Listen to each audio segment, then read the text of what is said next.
us new again.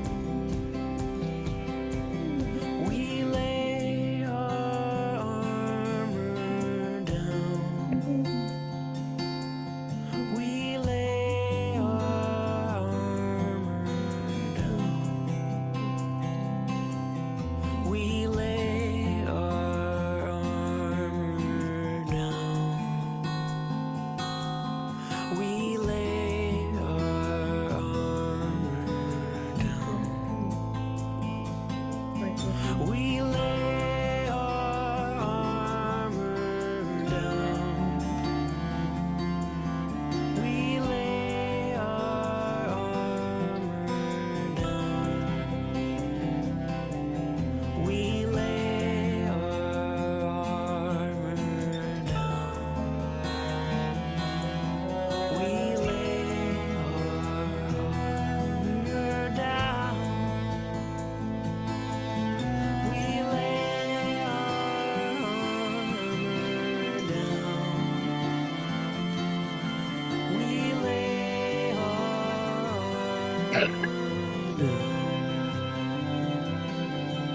We lay our armor down. We lay our armor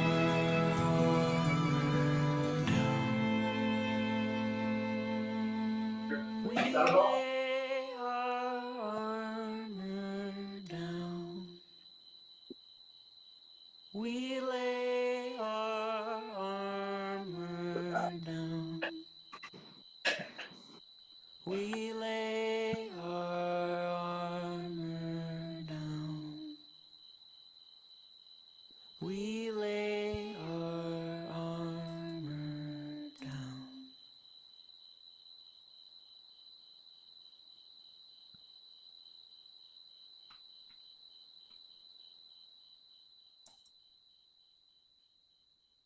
We pile up like dry bones, like orphans gathering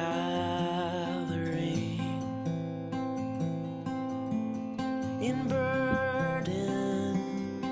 We're broken, our defenses fracturing. So breathe our hearts again, stretch us till we bend, breathe new life on these tired bones, and make us new again. Our mountains are crumbling like sand into the sea. Our rivers run drier than the rocks beneath our feet. So break our hearts again, stretch us till we bend, breathe new life on these tired bones, and make us new again. So break our hearts again, stretch us till we bend,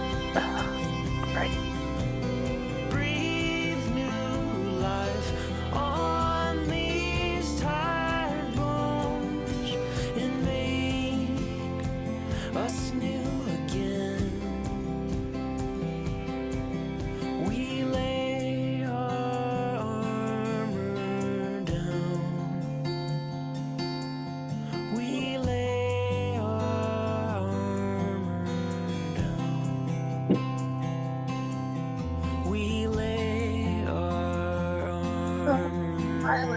Oh, just giving an example. How do you change your name? They want you, your delegate, they want you to add a D. We lay our armor down. We lay our armor down. We lay our armor down. We lay our armor down. We lay our armor down. We lay our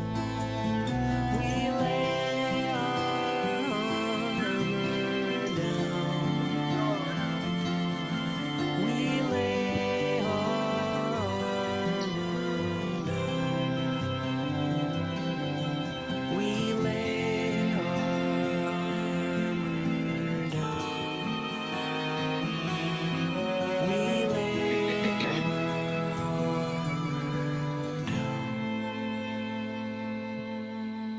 We lay our armor down. We lay our armor down. We lay our armor down.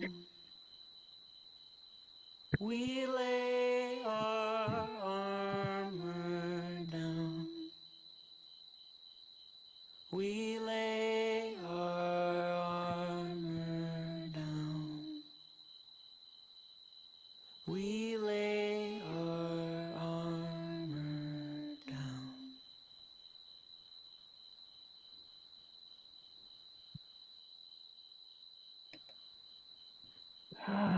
Welcome, everyone. Good to see you.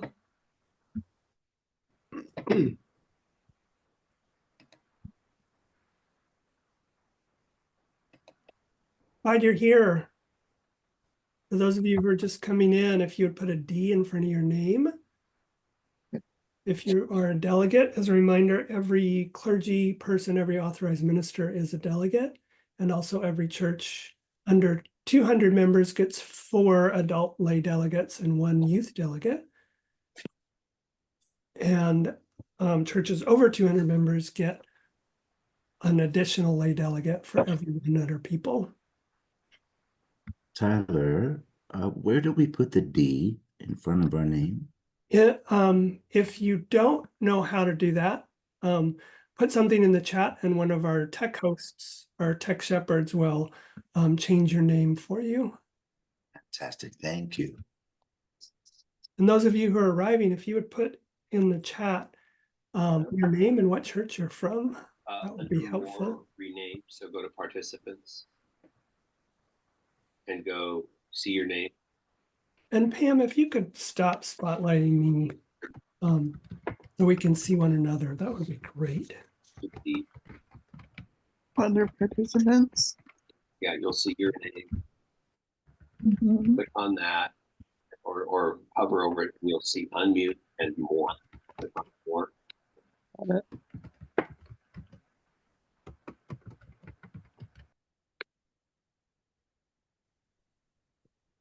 Hey, everybody, glad you're here. I'm trying to keep track of what churches are showing up as we go. I think we have to put, I change my name and say, Tyler, maybe we could just do a roll call with that. Sure. Before that, though, can we test the online voting system just to see if make sure it works? Is everybody okay with that? Yeah. Okay. That way we have time to fix it if we need to. Okay, so ready to do that? The coffee question, yeah. Okay, here it comes.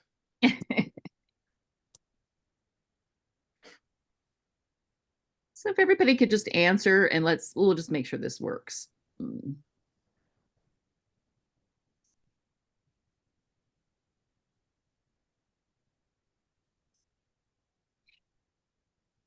Looks like we have some tea drinkers. Coffee. Water. And if you're, if you see in the chat, if you are unable to vote or if there's more of you on one screen and you need to be able to vote, you can text your vote to 503-936-5522.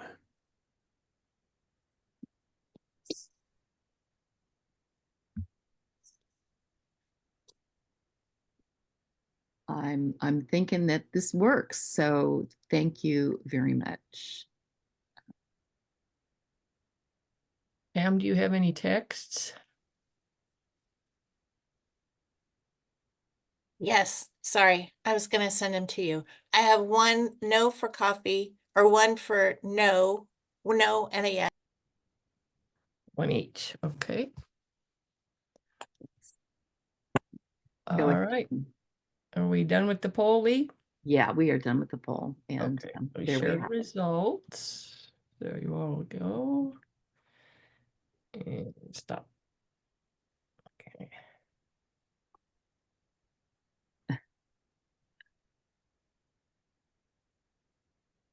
Okay, is it still on screen?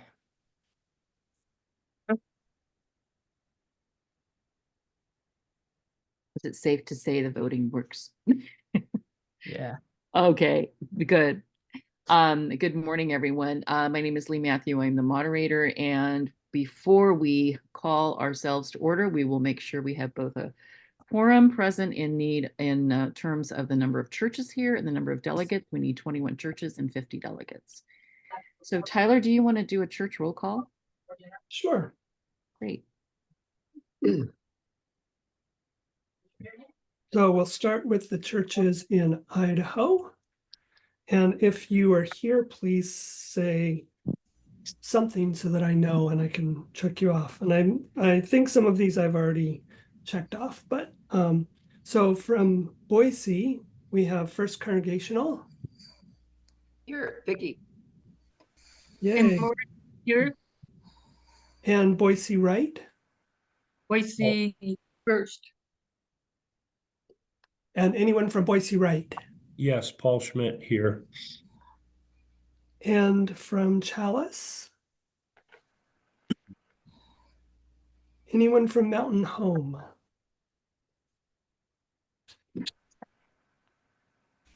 Anyone from Nampa? Yes, I'm here, Tyler. Yay. And New Plymouth? Present. And Payette?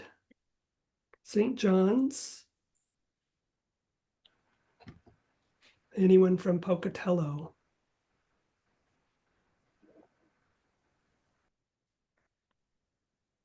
Tyler, I had my mic muted as Carl from Wright is here. Okay, I've got Wright listed as present. Is anyone here from Ashland? Becky, here. And from Beaver Creek? From Bethel and Beaverton? Here. From Smyrna and Canby? Present. From All Peoples in Central Oregon? Yes. From Condon?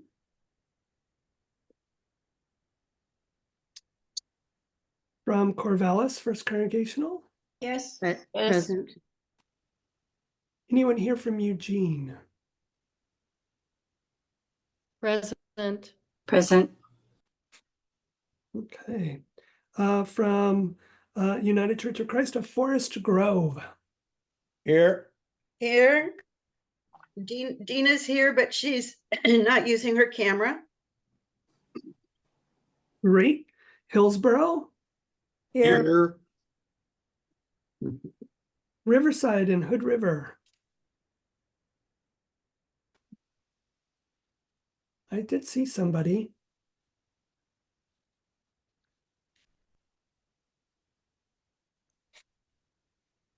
Ione? Klamath Falls?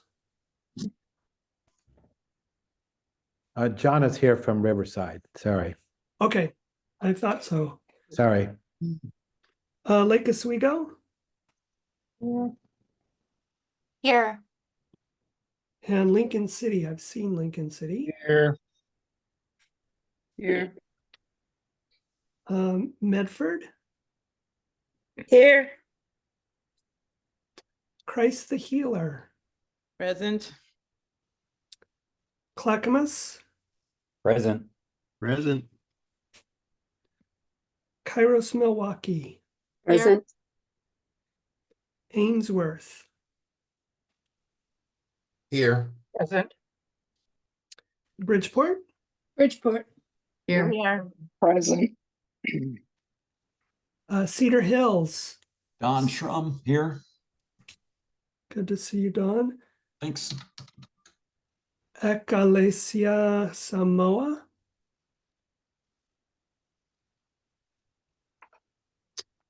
From First Congregational in Portland.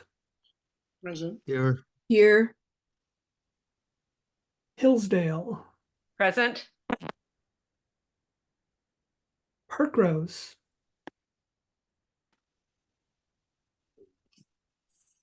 Waverly is here because I'm here. Here. Saw some other ones as well. I'm also here. And we are here. I'm wondering if we have too many delegates. I'm just curious.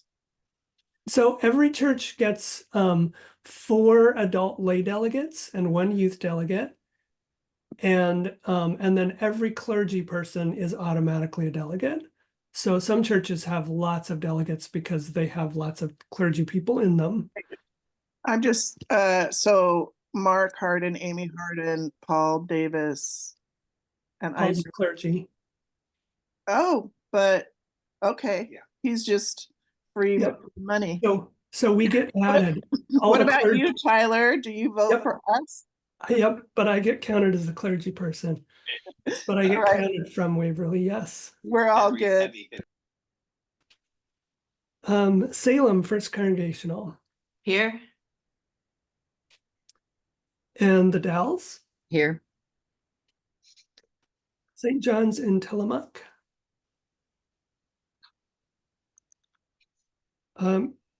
Wilsonville Meridian. And then our 2 churches in Washington, Vancouver, First Congregational.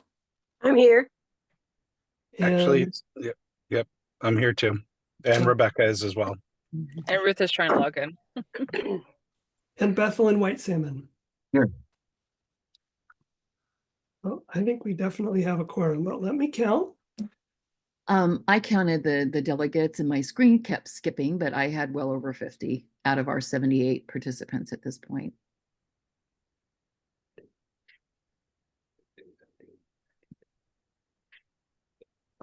This is Senta, and I know Pam just put something in the chat to remind everybody to put a D in front of your name, and after your name, put your church. So even if you're a pastor, I think that helps us. Thank you. And we have, I counted 29 churches present, and we needed 21 for a quorum. So awesome. Awesome. I like forum for a forum. I like that too. Chaplain Timothy Weibel is here. I'm from First Congregational Corvallis, but I'm not a delegate of the church. All clergy, all authorized minister are delegates. Okay. So they count as a delegate from their church. Thank you. So we have plenty of delegates and plenty of churches. So we have a quorum. It is good to see you all, and it was beautiful to hear all those names. Thank you, Tyler, for doing that. A quorum having been established, I now call to order this meeting of the Central Pacific Conference, serving churches in Oregon, Southern Idaho, and Southern Washington. We are called to foster stronger connections, amplify our prophetic voice, nurture spiritual growth, and become an anti-racist conference. For our spiritual grounding this morning, I have chosen to share with you 1 Corinthians 12, 4 through 13, and of course it up. And I am reading from the First Nations version. There are different kinds of spiritual giftings, but they all come from the same Spirit. There are also different ways of serving, but the example to serve comes from the same honored chief. Creator's power works in different ways through different people, but it is the same great Spirit who is at work in all of them.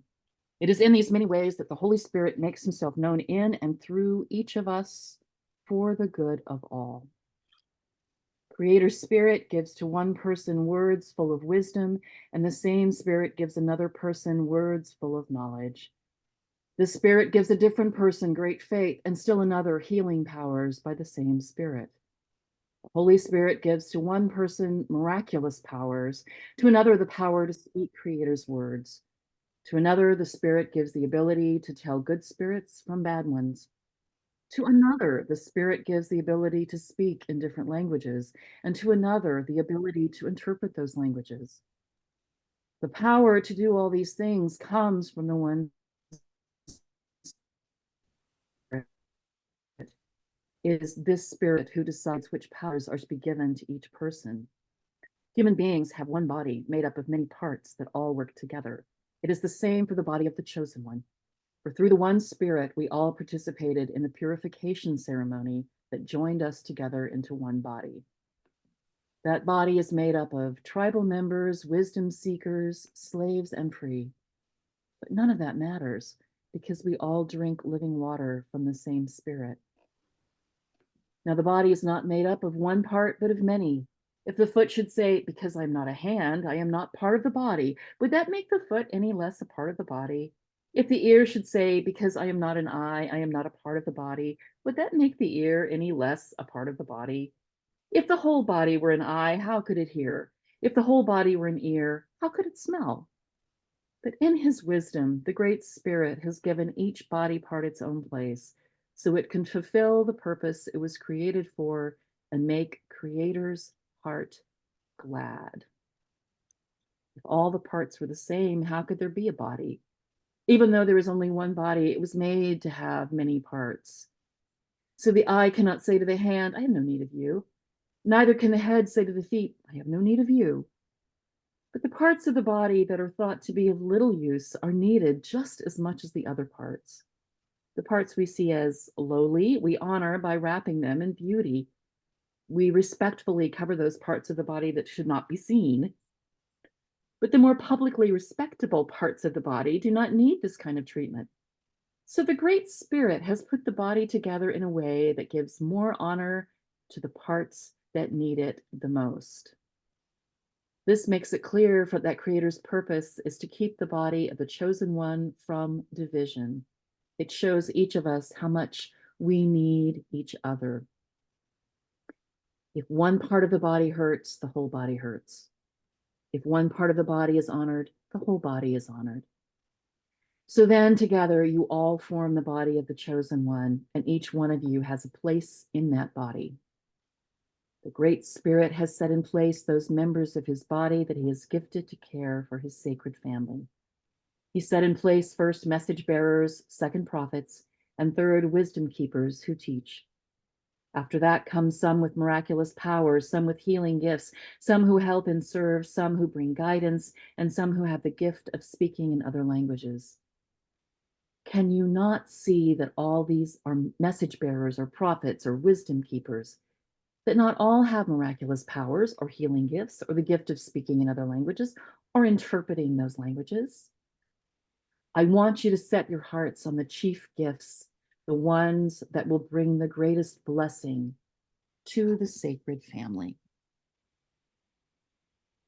You are all blessings in this sacred family, and thank you for being here. I am going to share my screen and show a couple of adjustments to the agenda that have been made since it was sent out. And my share screen has disappeared. So, oh, here it is. Okay.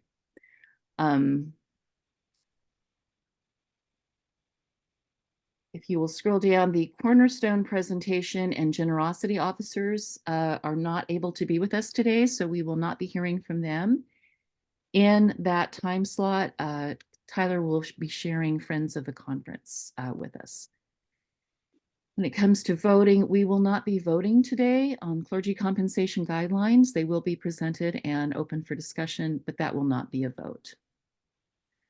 Are there any other adjustments to be made to the agenda?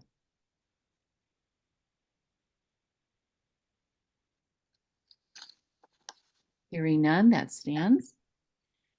Before we look at the minutes from last time, I will announce that our secretary, Gene Parker, is not with us today because he's getting married this afternoon, and he's a little bit busy this morning. Thank you to Phil Owen for taking notes for us. We are recording this meeting so that Gene can go back and look at anything that he might have questions on later. And I know that you all join me in wishing him Mazel Tov on this happy day. I would call for, let's just do a consensus on the meetings from 2020, the minutes from 2023.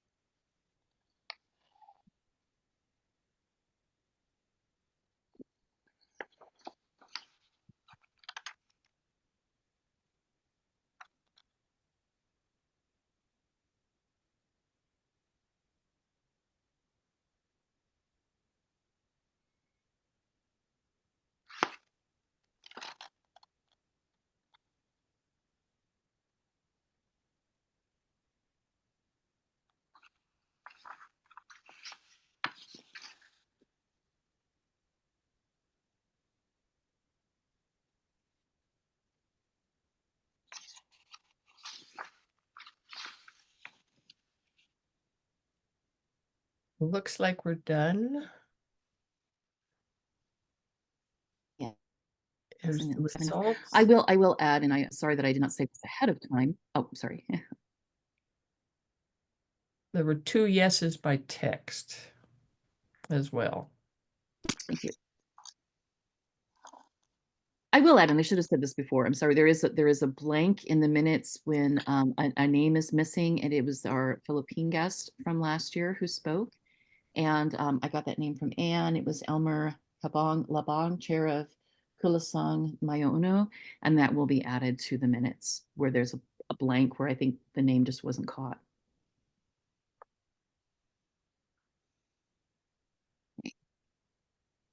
Thank you.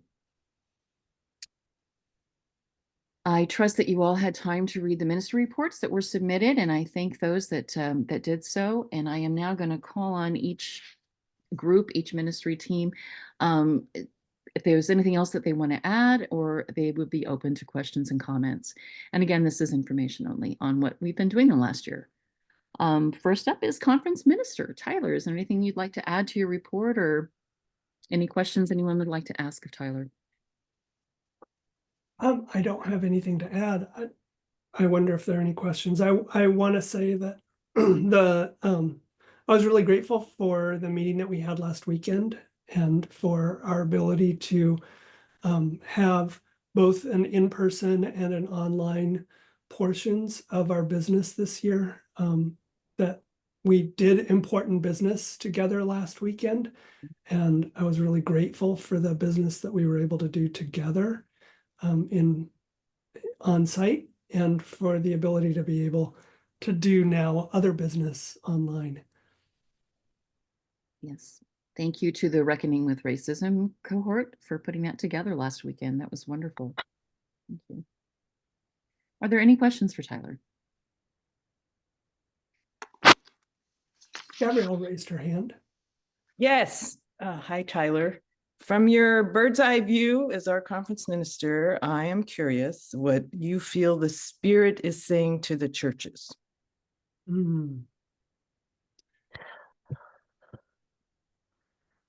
So one of the things that one of my practices is that I do during the leading up to the annual gathering is that I begin to ask people, like, what do you think should be the sermon that I'm going to preach in the coming year? And as I have asked that question in lots of different places, the thing that has bubbled up that I'll be working on during my sabbatical in November is how to foster resiliency amongst our members in a time of great stress. I had someone who said to me, I think you should preach on the little apocalypse in Matthew. And then I had other people who said, we need to be reminded that we are resilient. We need to be reminded that God is with us. And so that's what I'm going to be preaching on in this coming year. And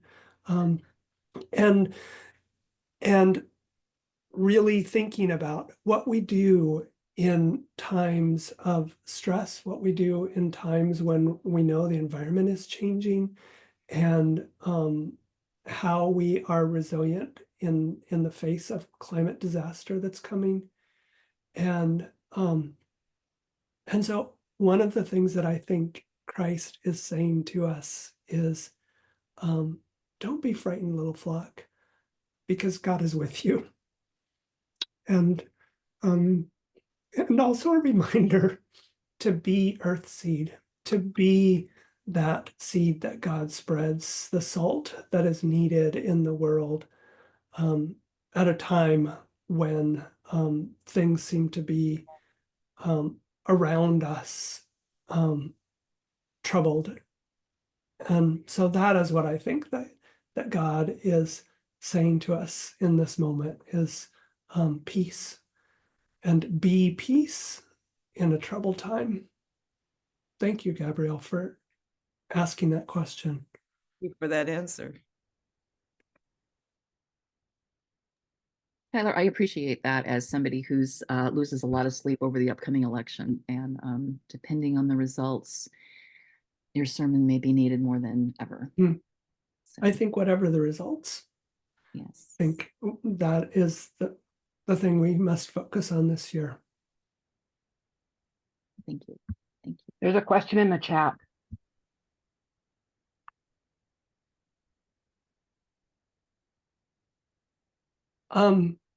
Says, can I share my sermons with the whole CPC? So my sermon this past year was about our reckoning work and about our the difference between shame and guilt, and the need to lean into responsibility, but also reject shame. And the sermon the worship in a box that was sent out before this annual gathering included a version of that sermon. And so if you want to read that sermon, you can see it. And also, I know that many of our churches where I preached the sermon this year record. And so if you go back on my calendar, every place that I preach is listed on my public calendar. And you can look at the churches where I preached and see multiple versions of that sermon on different churches' websites. Thank you. Any other questions?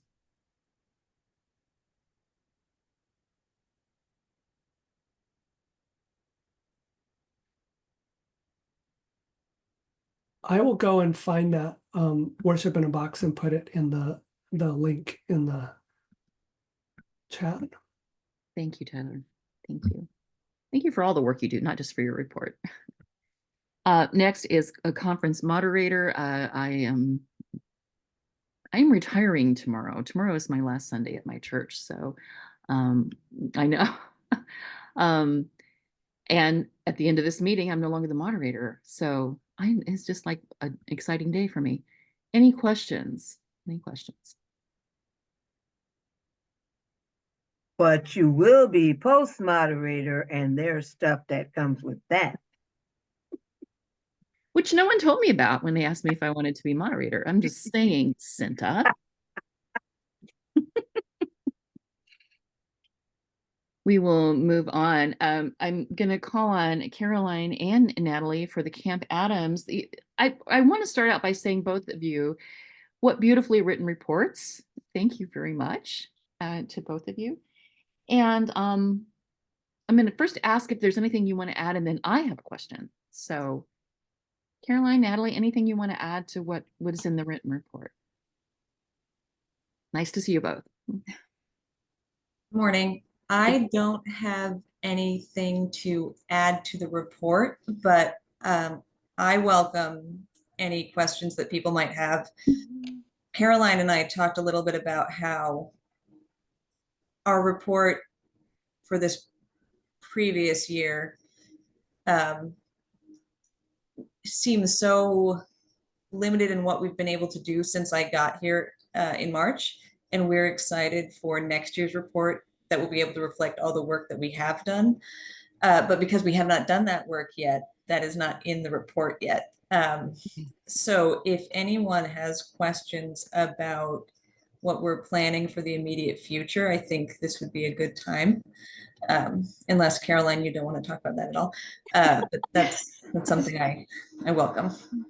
Well, I thought both of them were beautifully written. And Caroline, I was especially struck in your report about a mention of year-round camp use. And I'm over on the east side, so I think of winters over on your side as like snowy and cold, but that's kind of exciting year-round. Could you just say a word more about that? I think that is a hope for us as we try to expand access to the camp to other groups. And I believe, Natalie, is that part of one of the associations? Is that, I don't remember now, but our hope is to make it more accessible during the winter as well, at least part of the camp. Yeah. And one of the barriers to that currently is the facilities needing some updates so that we can have appropriate heating during the winter. Right now, we don't have heating in place in any of the buildings that would be appropriate for people to use. And the other thing we have that's blocking year-round use is the fact that we are not licensed to operate year-round.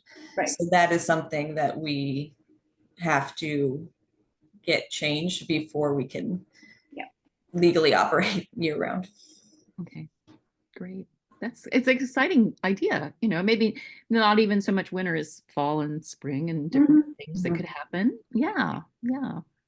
I think that's great. Kristen, I see your hand up. Do you have a question? Were we licensed to be year-round at some point?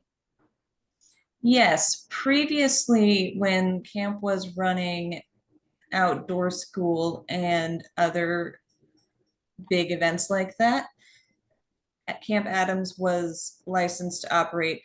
It's a seasonal, we have a seasonal license, and we previously at some point had year-round. I don't know when that change was made, so I'm not sure for how long we've only been seasonal. I don't know if anybody else has more information about that. Thank you. Good question. Thank you.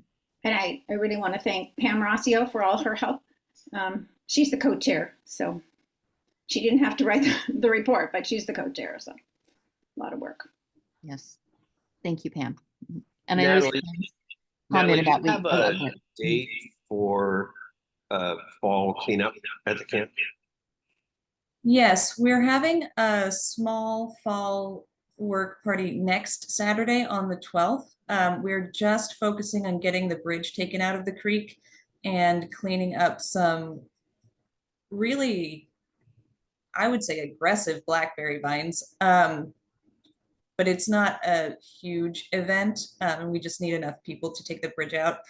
We will be working on that from 1 o'clock to 5 o'clock on Saturday next week. Thank you. Frank, you had your hand up. Do you have a question or comment?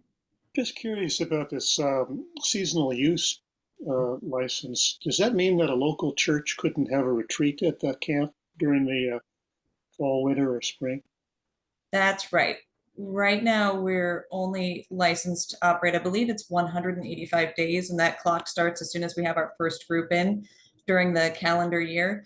So for this year, we can't have anyone out past the first weekend in November. And that's something that we'd like to be able to have. We would like people to be able to come out all the way through November, and as soon as it's weather appropriate in the spring. So that's probably our biggest motivator in wanting to get our licensing changed.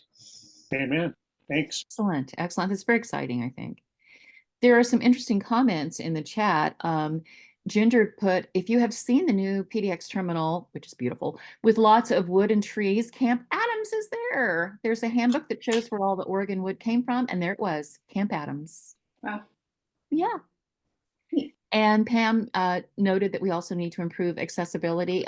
Are you talking about the roads, Pam, or or handicap accessibility? Just we only have one cabin that really has access to a semi-usable bathroom if you are in a wheelchair or have issues.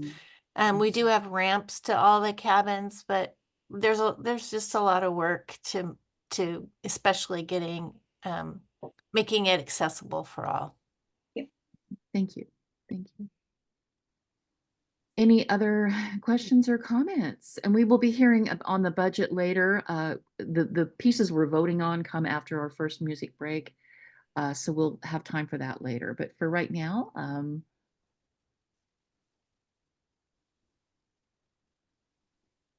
a middle school teacher, so we call this wait time. Right. Thank you both very much for a lot of hard work, and we'll hear from you later about the budget. Terry, is there anything you want to say about Committee on Ministry? I don't want to put you on the spot, but now's your time to say anything you want.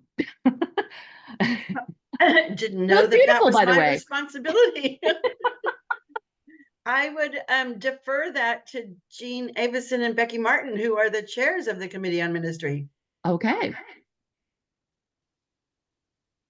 Jean and Becky, is there anything that you would like to say about it? I don't have anything to add, but we could answer questions if anybody has one. Excellent. Any questions for Committee on Ministry? Thank you. And Leah, I'd love to call out the Committee on Ministry, although it doesn't, we don't always talk about what we do. The team has been incredibly active, maintaining covenant with clergy. Last week in Pendleton, Terry and Jeannie from the Support and Accountability team talked about clergy recognition, which is really a focus for our team, as well as this year or through August, we did 9 transfer standing conversations with new people coming into the conference, which is a lot. And we're delighted with the folks that have joined us. But the committee continues to do good work, working on making certain that our covenants, Becky, you probably could talk more about this, but our role is support of clergy and doing our best to stay in touch and make certain that clergy is supported and that our covenants are solid with each other. So Becky, I'm sorry if I overspoke. No, I think that's right, but we did have a written report, right? Somebody said it would be helpful to have a written report, but I thought that we had one. I have not seen a written report, so maybe it didn't get to Debbie. So maybe you can send it and we can put it in the delegate packet. Okay, we'll make sure by the end of our retreat next weekend that we have one. Yeah. Thank you. Are there any questions or comments for Committee on Ministry?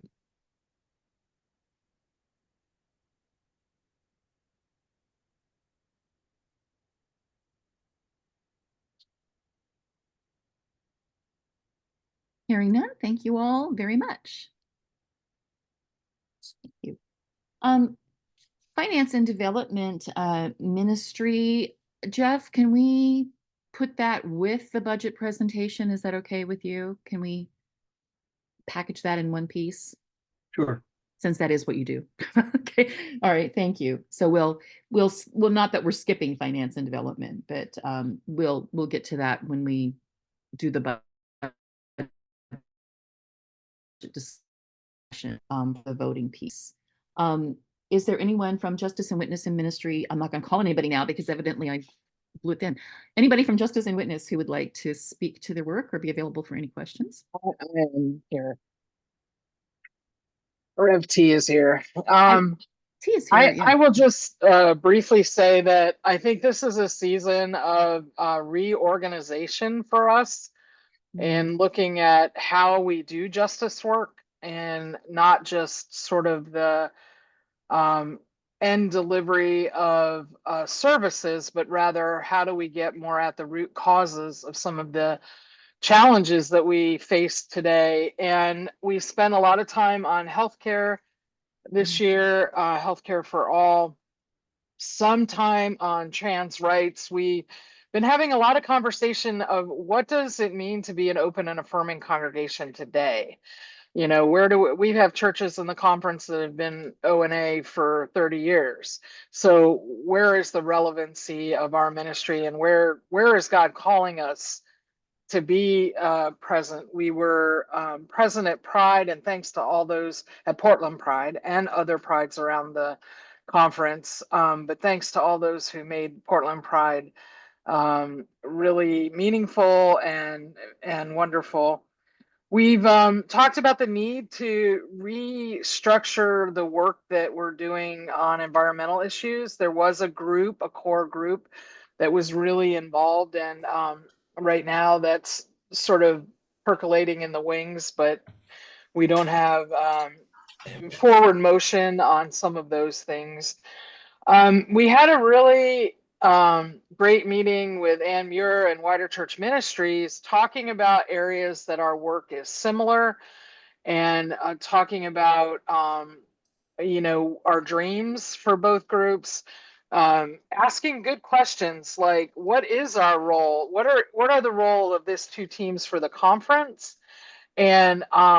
And who decides what the priorities are? Is that a conversation we have as a conference?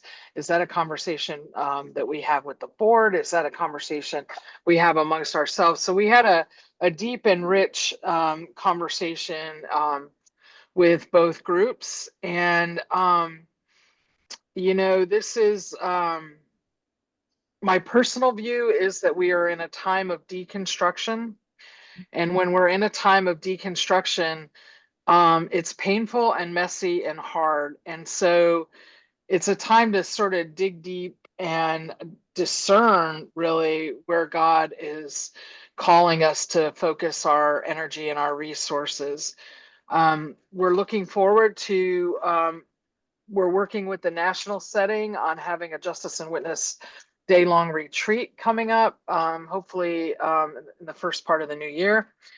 We've had some other conversation about calling our national setting into accountability in terms of Medicare for all, in terms of the not following the guidelines of the Affordable Care Act, et cetera. So we've got some work in the hopper. And if there are things that you have a passion about, that you feel like we could resource your local churches, or that we could help facilitate a broader conversation, please be in touch, because that kind of feedback is really important to us to help us stay connected. And we have some new people coming on the team, and that's always a good time of sort of reshuffling our gifts and skills. And I'm happy to answer any questions. Excellent. Thank you. Any questions or comments for T? And I apologize, we did not have a written report, and I'm happy to provide one post meeting if that's useful. Thank you. It's nice to have in the, you know, the little annual packet. Thank you. Sure, I'm happy to do that. Thank you. Hi, this is Karen Caldwell from Medford, and my question for the team is there a way that our local congregations, Justice and Witness committees at home can receive and give communication directly to your team? I mean, I'd love to be more informed about what resources you're using. I'd love to have, you know, conversations between our local church. Well, we call ours the Justice and Peace team in Medford, so that we can you know, strengthen our witness as we go along. Yes, I'm glad to hear that there's interest in that. We've had some conversation about, do we want to have a meeting where we just invite the local committees to get together, and Zoom allows us to do that really easily. So yes, let's do it. And at our next meeting, we've been meeting on the 4th Tuesdays. We'll reconvene and see if that's still working for the newly formed team. But I'll add that to the agenda, and you'll hear from us soon then about how we can follow up on that. That's a great idea and helps us to stay connected. Thank you for that, Karen. I'm sure other people were interested in that answer too. So any other questions?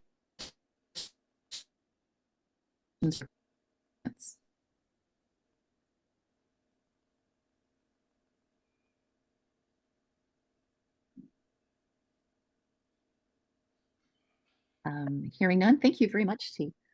Local church ministries, thank you for the report that did make its way in the packet. And Cecil and or Vicky, are either of you here and able to take any questions that people might have? I don't see them in the participant list. Neither. Okay. Okay. Oh, I'm here, but I'm on my iPhone and I don't know how to change my setting and all. So We're thrilled to hear you, Cecil. Hi, okay. Welcome. Does anyone have any questions or comments? One thing that did not make the report that I wanted to share was one of the thing we tried to do was to also talk about our commitment to ministry, wise ministry. So we had 1 week, 1 month, we had a representative from Ainsworth to talk about their ministry, and we wanted to share that and wanted to also have that at another time when more people are able to respond. So that's the only thing. Thank you. Thank you. We'll get that in the minutes. Thanks.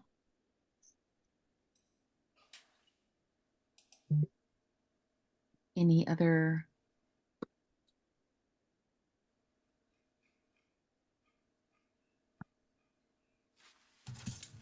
Seeing none. Thank you, Cecil. Appreciate your work. Wider Church. Andrea is our chair, and Anne wrote the report. Thank you very much, Anne. And I did have just one point of clarification. The Philippines Human Rights Act support will be going to 35th General Synod in July 2025. Is that correct? Yes. I wonder if I could say a little bit more. You can say all you want. Report, since I've been Please do. This is your time. Chair wrote it. Yes. You know, this is just to give a context. This is the first year that we've underneath our new reorganization, where we have basically our 3 working groups: the PIN, the Palestine Israel Network, the Philippines Human Rights Group, and the Immigration Welcoming Churches Group. And I want to say that you can imagine that every one of those active groups have had a lot going on this year. And I'm really proud of our committee to be able to keep bringing the things to our fore that we can amplify them. 2 things I want to say. One is that we put out a call to local churches to let us know what global or international projects they are doing. And we actually haven't gotten anything back, but we want to both encourage churches to do their projects and to let us know so that we can amplify that.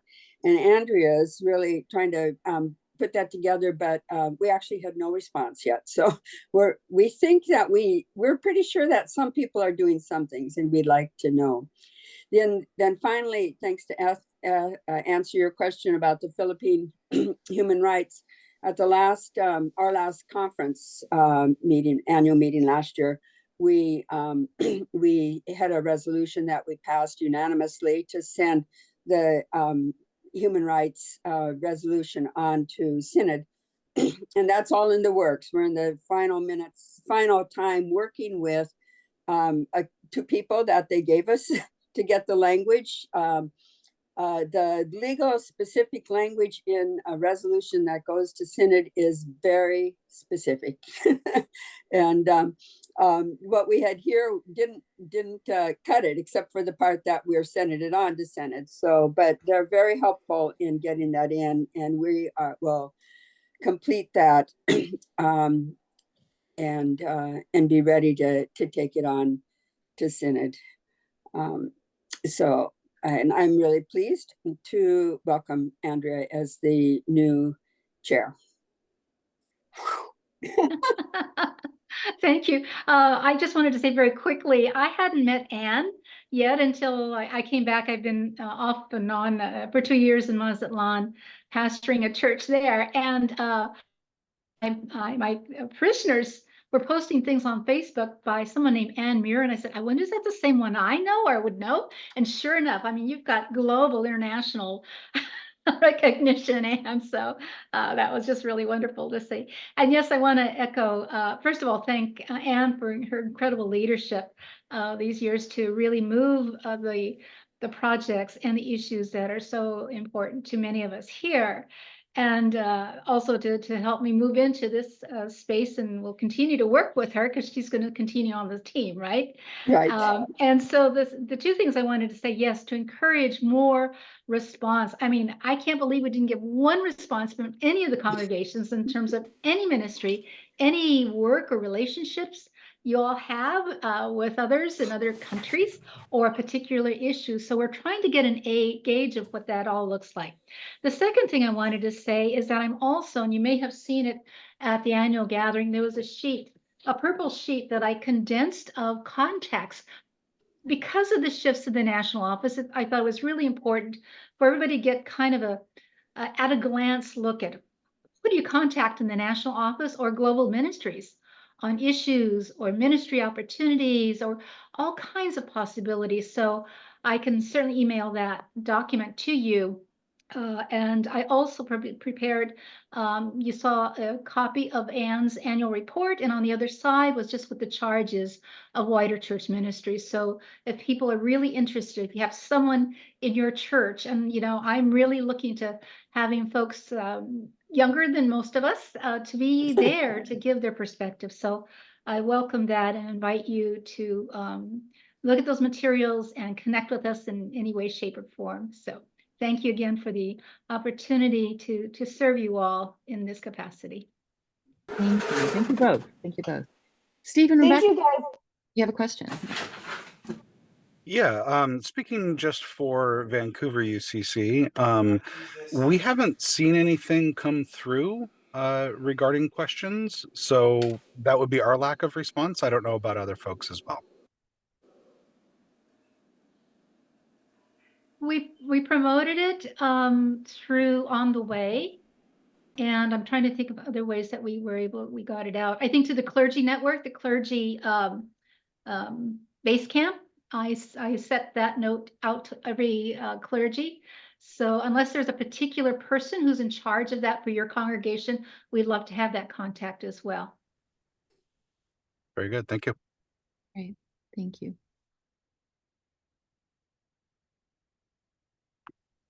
This is Ginger. I'm trying to raise my hand. Okay. Well, Ginger, go. Yeah, well, You're on. I have to apologize for last month's On the Way not making it out in time. So I would accept responsibility for that issue not being resolved.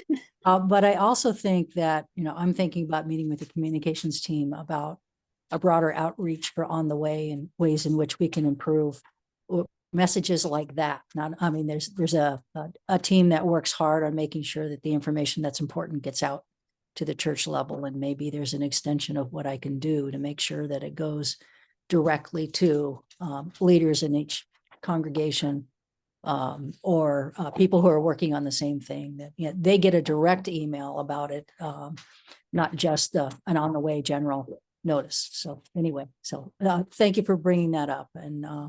And again, I apologize for any role that I played in that information not getting out. grace is bestowed. Thank you, Ginger.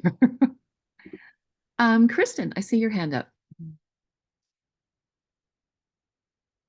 Oh, I just wanted to say thank you for their team putting together last weekend's amazing time in Pendleton. It was amazing, and I know that they had put a lot of time and effort in it, and I just want to make sure that they all know that was very, very nice.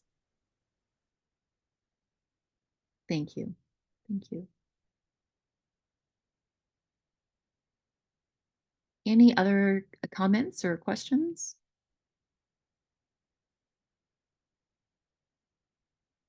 Thank you, Anne and Andrea. Going back to the agenda, we will not be having presentations by Cornerstone and Generosity, and I hand this over to Tyler to say a word about Friends of the Conference. Great. I wanted to, I raised my hand because I just wanted to say that Anne has been a member of the Reckoning with Racist History cohort, as each of our ministry teams were invited to have members on that cohort. We originally started that as a board thing, and only members of the board were on that. And then we asked every ministry team to have members on it. Not every ministry team does. And so it was actually the Reckoning group that planned annual gathering.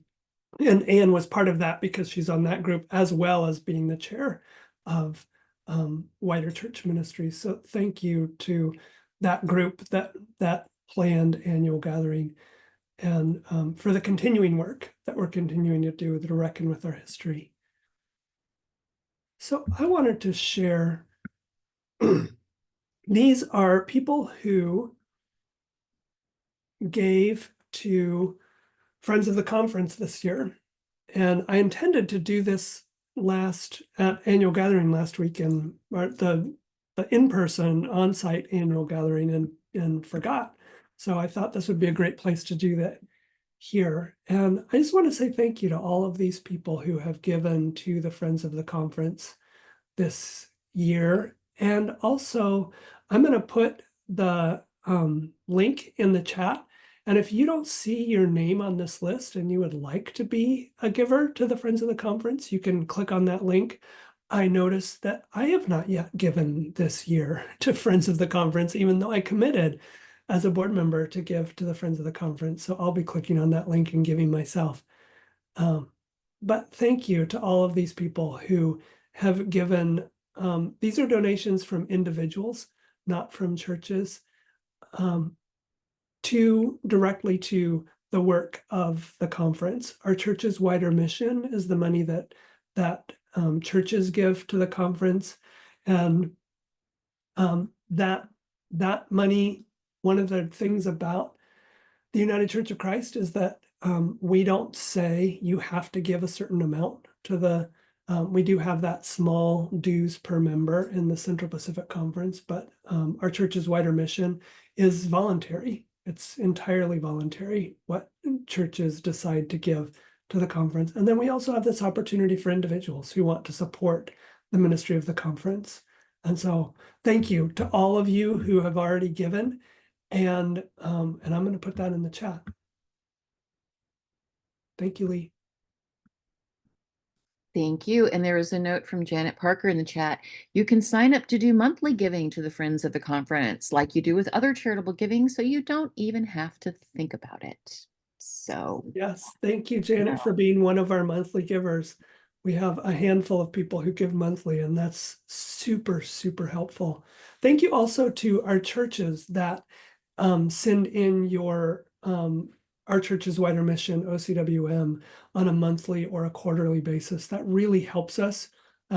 We have many of our churches that wait and give all of their OCWM at the end of the year. And what we end up having to do is borrow from our savings account for cash flow in the early parts of the year, and then pay it back when we get our OCWM at the end of the year. But if your church could give monthly or quarterly, that really helps with the cash flow. Thank you. Yeah, that makes sense. Makes sense. Appreciate that. We are going to have a 5-minute break. So those of us who are addicts can go get some more coffee, and you can do whatever you need to do.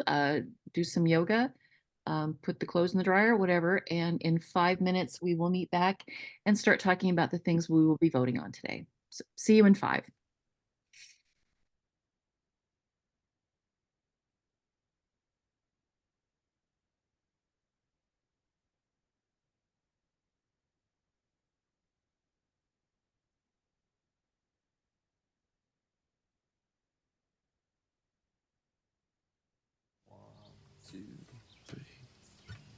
Lord, make me an instrument of peace, an instrument of peace. Where there is hatred, let me sow love. Where there is darkness, let me sow light. For in the giving we shall receive, and in the dying we're given life. Lord, make me an instrument of peace, an instrument of peace. Lord, make me an instrument of peace, an instrument of peace. Where there is sorrow, let me sow hope. Where there is doubt, let me sow faith. Where there is injury, your pardon give, your consolation to those in pain. Lord, make me an instrument of peace, an instrument of peace. Lord, make me an instrument of peace, an instrument of peace. Amen.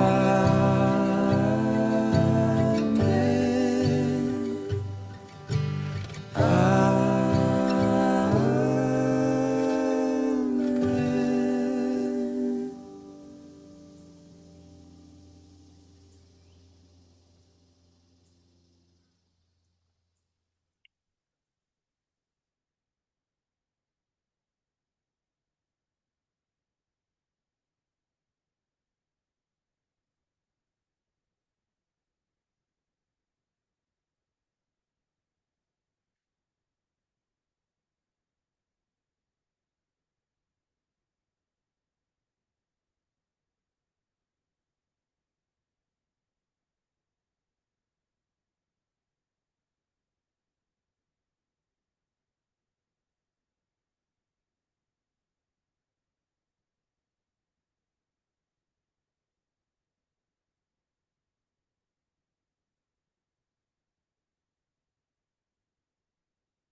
Tyler, how's your husband?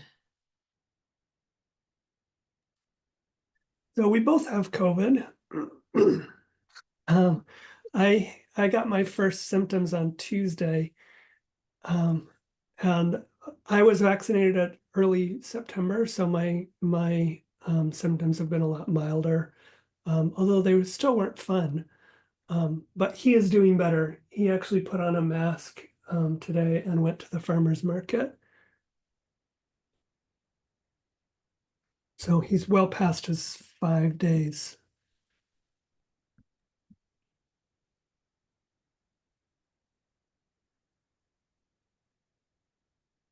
And this is my first day feeling sort of really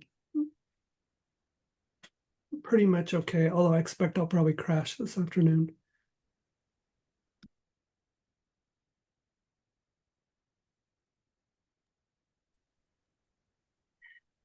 Sometimes crashing is what you need. So thank you for being here today. Are we prepared to go ahead? Shall we?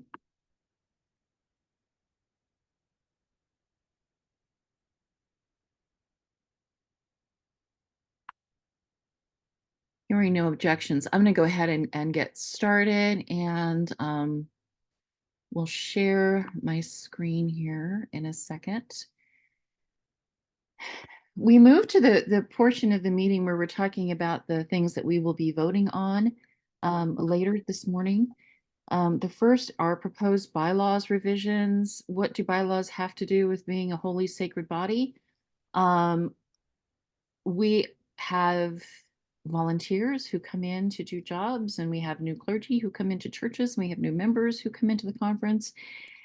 And I think it's really important for welcoming the newcomer and for reminding the old timer that that this is how things are organized, or this is our goal in doing things. I think we've all been in that situation where we've been very frustrated by people telling you when you're new to something, oh, but that's not how we do it. Oh, this is what we do. That's like, let's have something that we can all look at and agree, and this is how it works. So there were some changes to the bylaws that we looked at as both an ad hoc committee and as the board. And they are in your packet. You should be able to see them on your screen now. I will go through these very quickly. None of these are philosophical changes. They are all corrections to policy to reflect practice. And I have a copy of the bylaws open if there are any questions about the context of these changes. The nominations committee currently is supposed to have 9 members. We are changing that to 6 to 9 persons. It has been hard to fill the 9. And so I don't think that needs to have anything else said. The section 4.3 talks about having multiple geographic meetings. Zoom has transformed the way we do meetings. There is no longer any need for that because we can gather, thank God, from Ashland to Boise to White Salmon and all points in between, and we don't need to have the traveling show. So we are omitting the section that it talks about meetings held at 2 or more locations within the conference boundaries. We can have the conference boundaries included in 1 now. Section 5.2, the ministry teams have changed since that was written, and so we are just updating that to reflect the teams that we have. The treasurer is now an ex officio member of the finance and development ministry team, and as opposed to conference financial management working group. Just making the language reflect what we actually do. Instead of having each ministry team reflecting all of these things, ministry teams as a whole will reflect the diversity, and we have added gender identity and geographic regions to our diversity attempts, goals. 7.5, I don't know the last time each of the ministry teams met together with the board. We have representatives from each of the ministry teams that are on the board. So we're taking that off, and each ministry team will meet at least twice between assemblies. Again, the nominations instead of 9, 6 to 9. The personnel subcommittee comprises the past moderator and 2 board members, and that is appointed. The vacancies in the nomination changed again to reflect all vacancies in elected positions shall be filled by the board of directors at the next meeting after the vacancy occurs and affirmed by the next assembly. So filled in the meantime, elected, affirmed the assembly.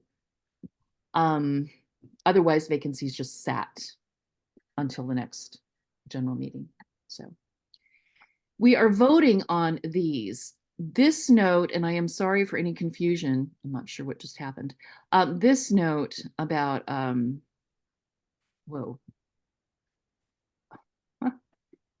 about further issues, the mission statement being updated to reflect our mission priorities. That is for further discussion. Do we want to have open nominations from the floor at annual gathering? That is for further discussion. We are not voting on these today. We are voting on the changes listed above. Are there any immediate questions on any of these changes? During our breakout room time that I'll explain a little bit later, if you have ideas about changing the mission statement to reflect our mission priorities, and if you have anything actually that you want to share later, you'll have time to do that. But yes, Amy, hi, I saw your hand up.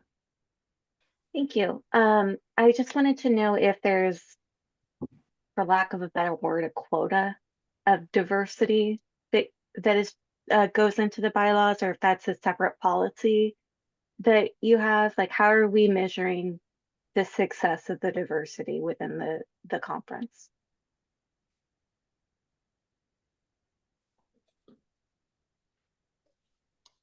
That's a good question. So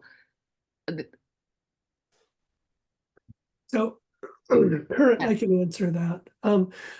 Currently and I think that the decision not to put particular quotas in the bylaws was something that happened a while ago.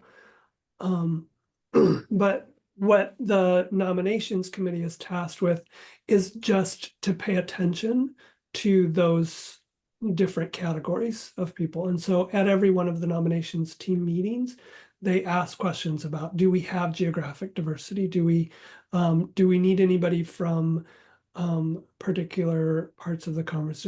Are not in a way of like saying we must have this number from this category and this number from that category, but looking at overall what is the diversity of the people who are leading this conference. And that's something that the nominations committee takes very seriously as part of their task. I don't know if that's helpful, but we don't have particular quotas the way they do, for example, at General Synod, where they actually have percentages and numbers that are listed. We just ask them the nominations committee to pay attention to these various rubrics. Mm-hmm. Does it get reported back to the? I'm sorry, I'm doing policy wonk stuff. Does it get reported back to the conference as a whole, like our diversity, like we got it, or we could do better on these particular areas of diversity? Is that like ever talked about back to the conference? It is not part of the nominations committee report. We do have this year, for the first time, we have bios for everyone who has been added, which gives a little bit of that kind of information, so that the members of this body can see who is nominated. But we could certainly make that part of our practice going forward, that be part of the report that nominations gives to the annual gathering. Thank you. Amy, Yeah. I think that's one policy wonk to another. I think that's an excellent suggestion. Thank you for bringing that up.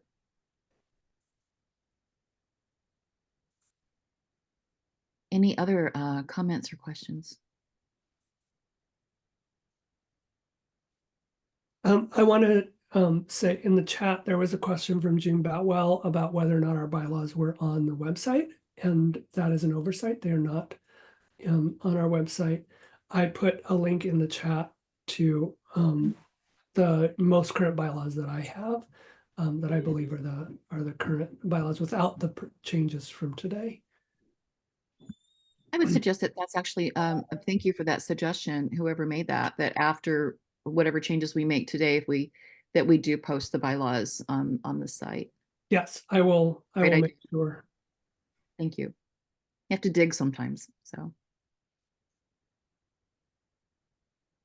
Good ideas coming out. Any others? Questions or comments or suggestions? Okay, thank you. The bylaws will be an option in our breakout rooms later. If you're like me and 10 minutes later you think of another question, but we've moved on, we can return to that. Speaking of nominations, Cinta and Jean, handing that over to you. Do you want me to bring up the slate? Would that be helpful? Probably. Okay. I will do that then.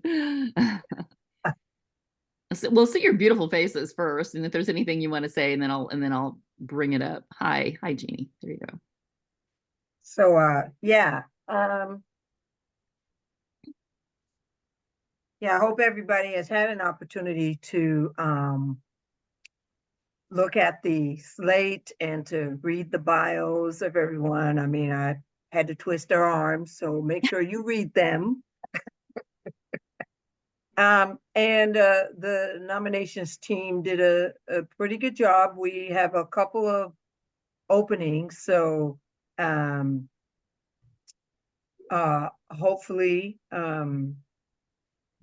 after this meeting, if you are interested in some of those vacancies that you see on the slate, that you would be and you're moved to participate on the conference level. We would love that.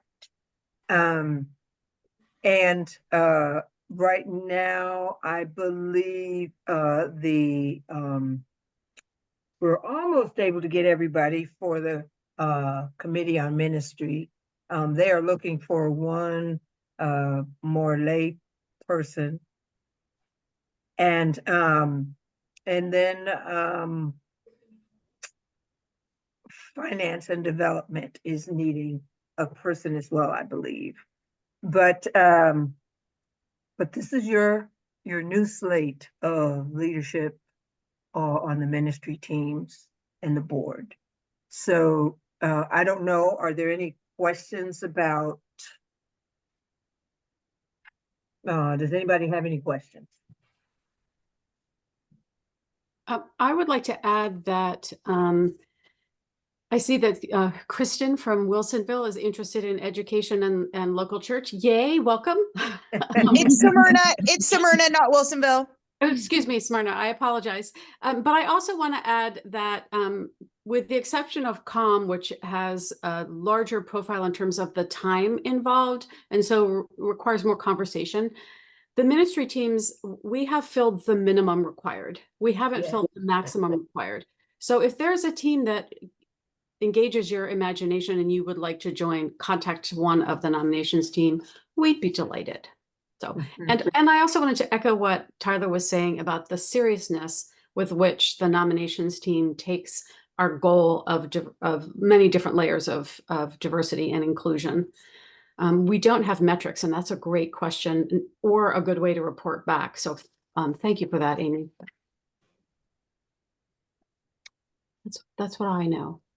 I also wanted to add that I'm not sure if it was clear from the screen, and it may have been clear when you looked at the documents, but today we are voting on those that were highlighted in yellow. Those are positions that have been filled by folks that we will be voting on. And then the blue that you noticed, there were 2 positions. Those have yet to be filled to meet minimum requirements. And Tyler, did you say actually we are just voting on the whole slate, right? Not just the new people? Is that what I understood you to say?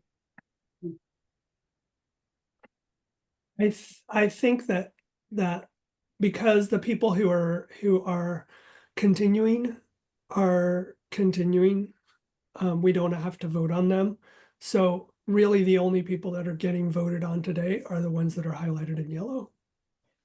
Okay, just wanted to confirm that. Thank you. And I would like to say, sorry to interrupt, I know how hard nominations is, having been on it for a couple of years. It's a lot of work, and it's a thankless job. And I know how hard you work at getting a balance of people from different areas and different walks of life. So thank you for your hard work. Thanks for that, Pam. And one more thing, maybe this time around, you're not interested in serving, but if anytime during the year, there's some spot some team you wanna be on, please, let the moderator know, who is Phil Owen going forward, or, if you know somebody on a particular ministry team, let them know, and we will put you on board. So thank you all. Thank you all for your service, right? Because without you, the conference wouldn't be. So thank you. Thank you. Thank you. I have a question. Yes. Is there a way to publicize the sub teams under the main teams, like, and you have 3 small committees under yours? Is there a way to publicize what all of those are? Because some people might be interested in being in the smaller groups. That's a great idea.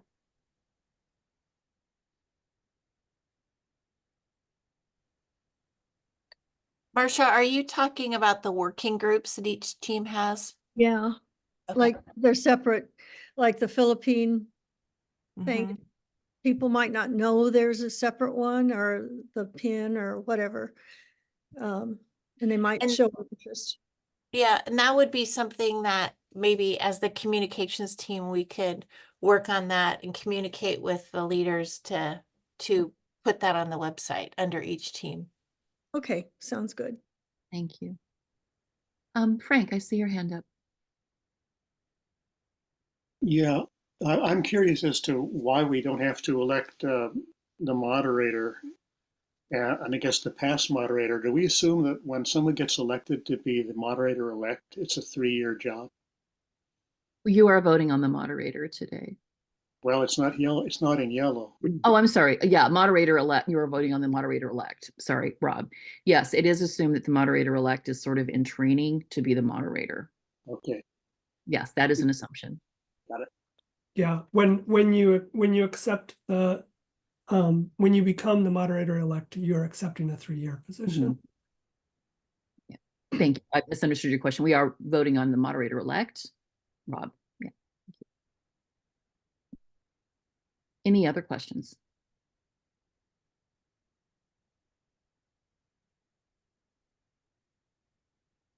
Again, nominations will be available during our breakout rooms. If you 10 minutes from now think of a question or think of, wow, I would really love to be on that team, you can let these ladies know, and they will take care of it. They will take it from there. Thank you very much, both of you, Jeannie and Cinta, and the entire nominations committee. It is a big job. Moving on to the Camp Adams proposed budget, Natalie and Caroline. You can, if you want to bring that up, you can. It was in the delegate packet, and thank you very much for having such a beautiful presentation. If you'd like me to bring anything up, just let me know. If people want the budget on screen as we discuss this, that's fine. I welcome any guidance from someone who's been in one of these meetings before. Tell me what is usual procedure. I'll put it in the chat. Okay. That's probably the easiest way to do, so people can access it if they want to see it, and we aren't covering people's faces. Okay. Thank you, Tyler.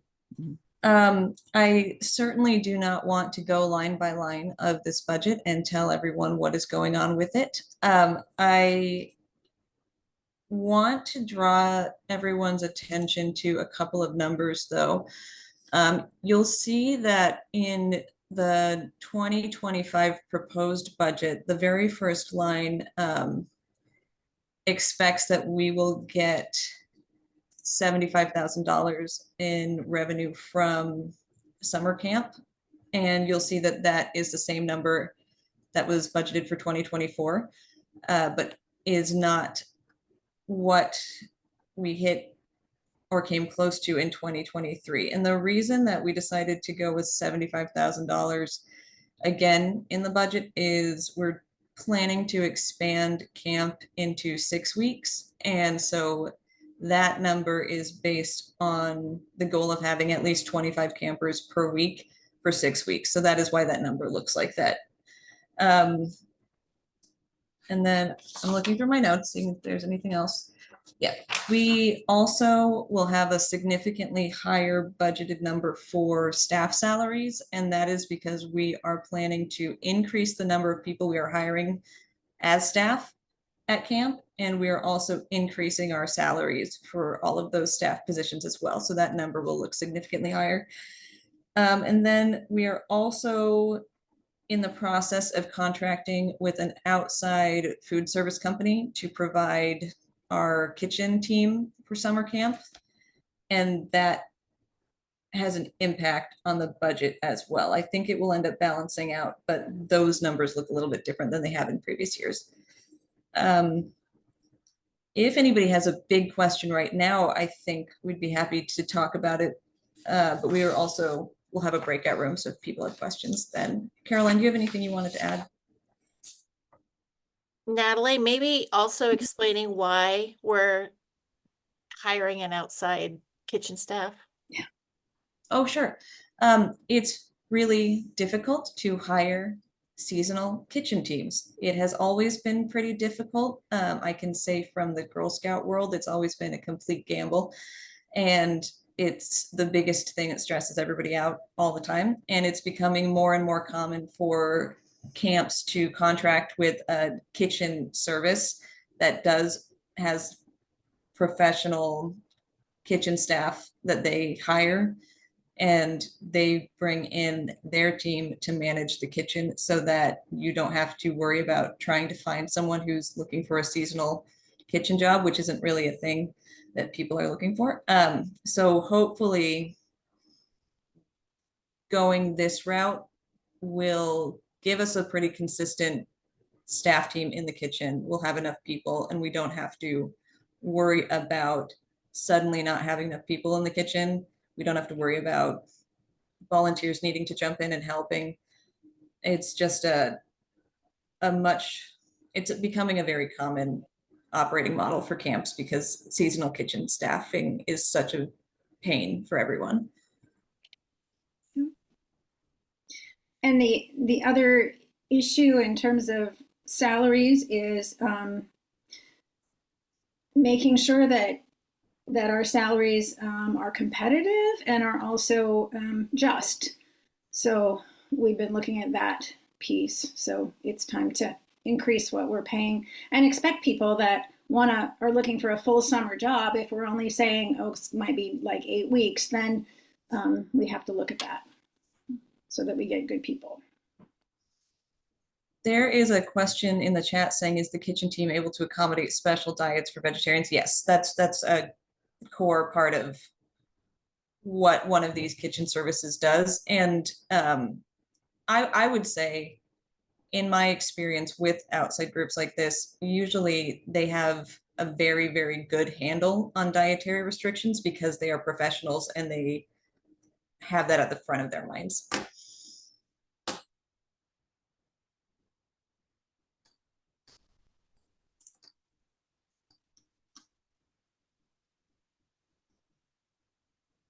And then there is also a question in the chat.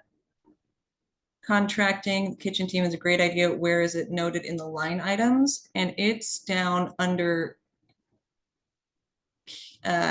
kitchen no, UCC summer camp on the second page, and there's a note as well that says assumes contract with Upper Crust will include staff and groceries, and that's the kitchen service that I'm working on getting a contract with.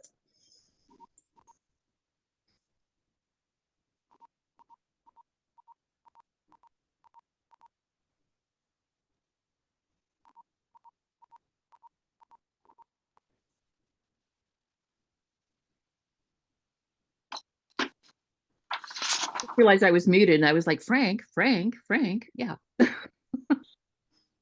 So if we do have expenses that exceed the camp income by close to $60,000, how do we make up the deficit?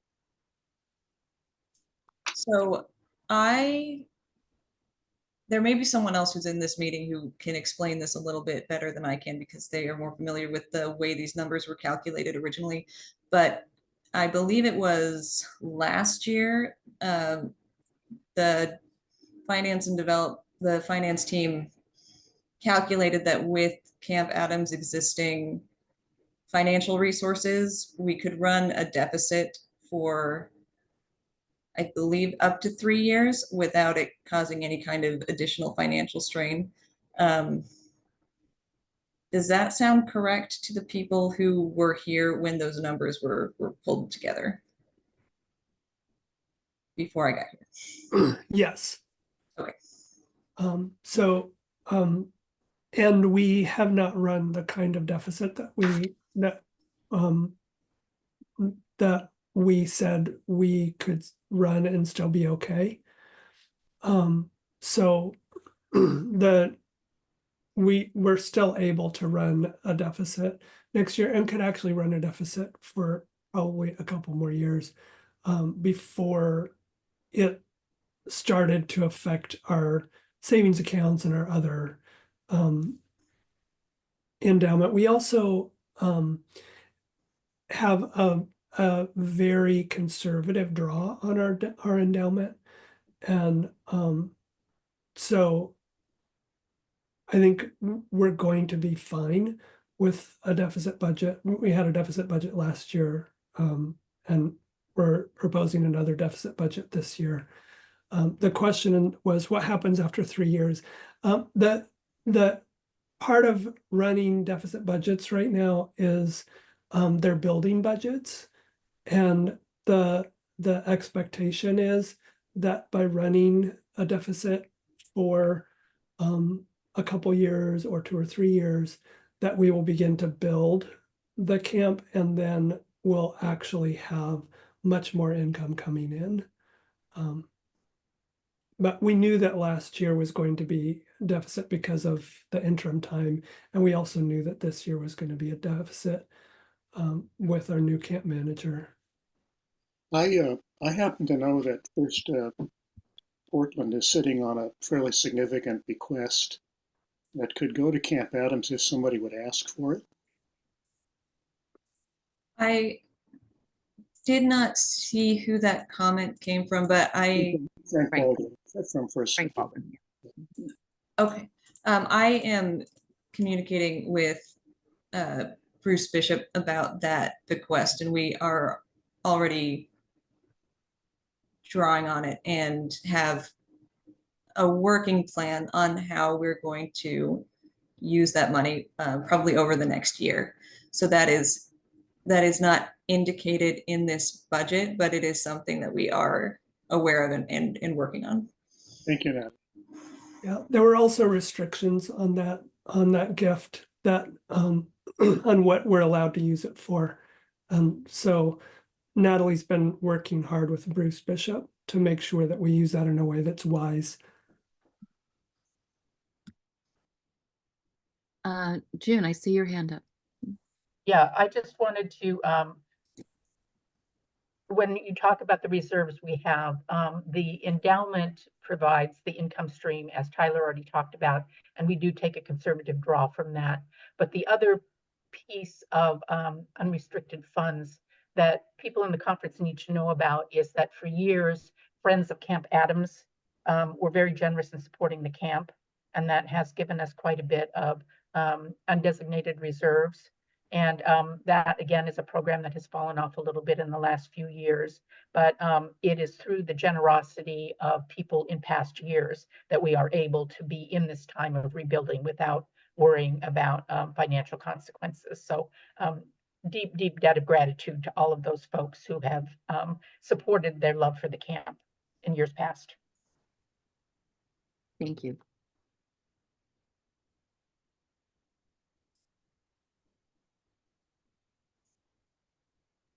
Also, the wood that it is in the ceiling at PDX came from the working forest, and when we sell timber out from the managed working forest, that also goes into unreserved. Thank you. I would like to just hold up to the wisdom from and of Natalie Becker on bringing to us the whole idea of writing the easement for Clackamas County, the whole natural nature easement. I mean, that is saving our camp, where so many camps around the nation, like Natalie would say, Natalie Lucker, are closing because they don't have that. So it's been a godsend.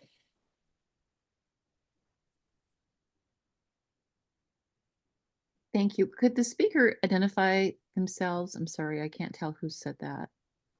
Sorry, that was me, Pam Rossio. Oh, okay. Sorry, you're not on my. Okay. Tyler, you have a heart in the corner, and I'm not sure what that means.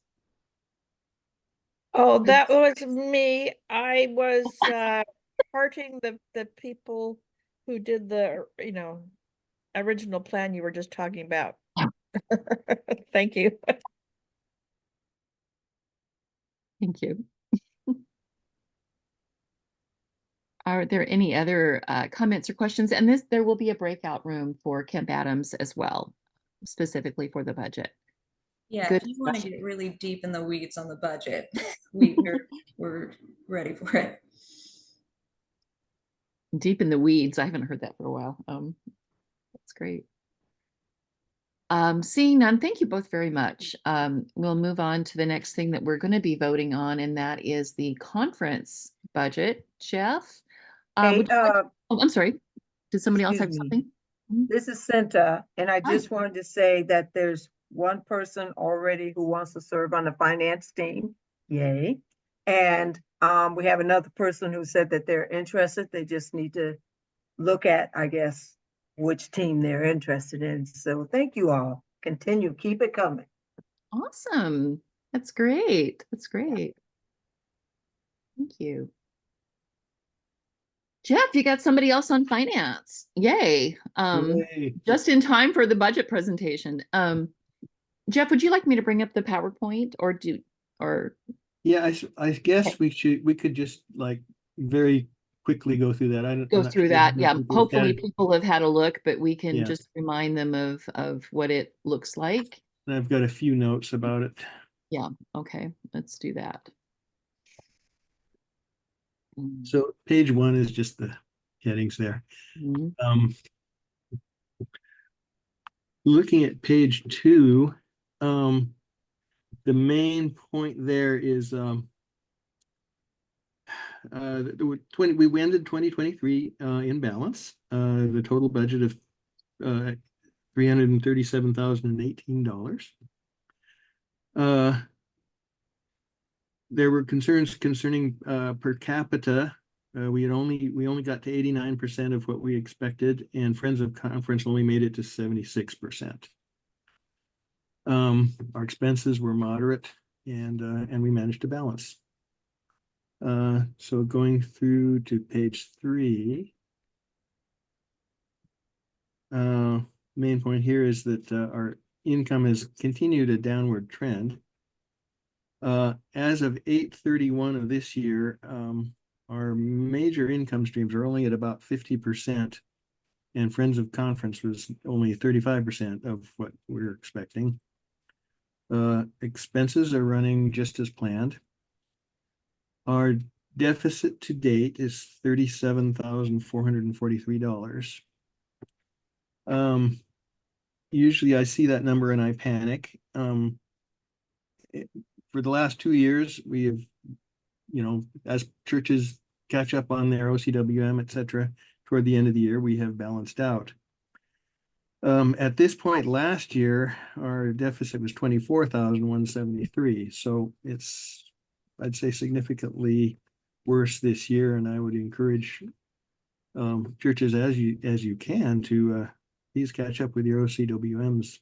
I know when I took over the treasurer's job at Clackamas at the beginning of September, I realized that we had only paid half of our per capita, and that half was based on what we had budgeted for the previous year and didn't take into account that we got billed more this year. So it was actually at less than half.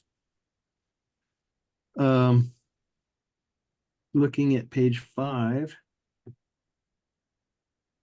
these are our goals for our major income streams. We've actually decreased several of them to keep them realistic. We did add a new category, workshop event registrations. And this mainly is for annual meeting costs. It's a way of starting to get tracking on our annual meeting costs, and there is both an income category and a expense category for that. Friends of Conference doing slightly better at this moment. Hopefully it will continue to improve. Page 6 is just a graphic. Page 6, or is that page 7? Yeah, this was the this is actually what I just went over in slightly more detail. This is just a graphic representation of what our projected income for 2025 might be. Notice the majority of it is OCWM followed by per capita. The next page is our program expenses. Notice a lot of that is OCWM going off to national, and some other expenses that are like part of running the conference that are, implied by our national membership.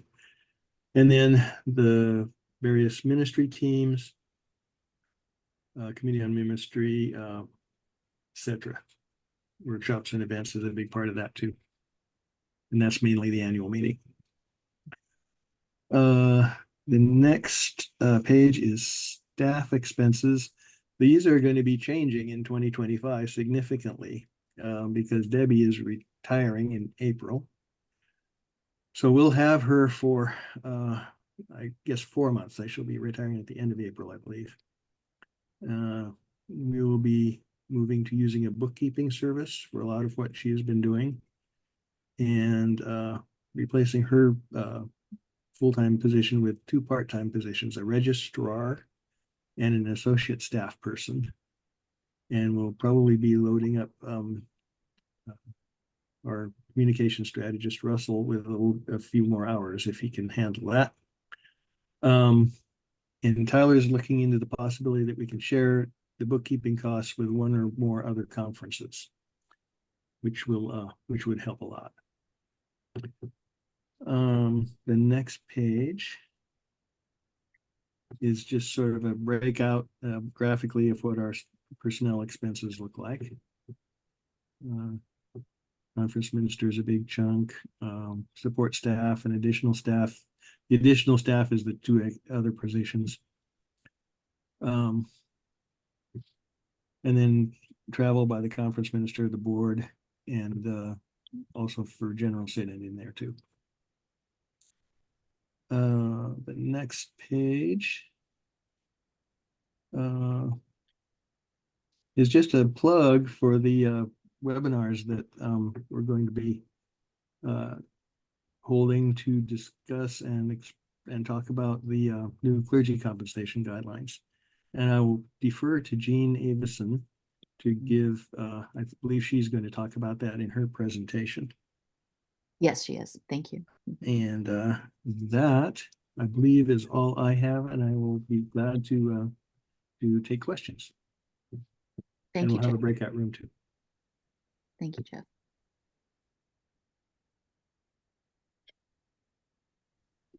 Are there any congrats, Debbie. Yeah. Liking the plan for staffing. Yes.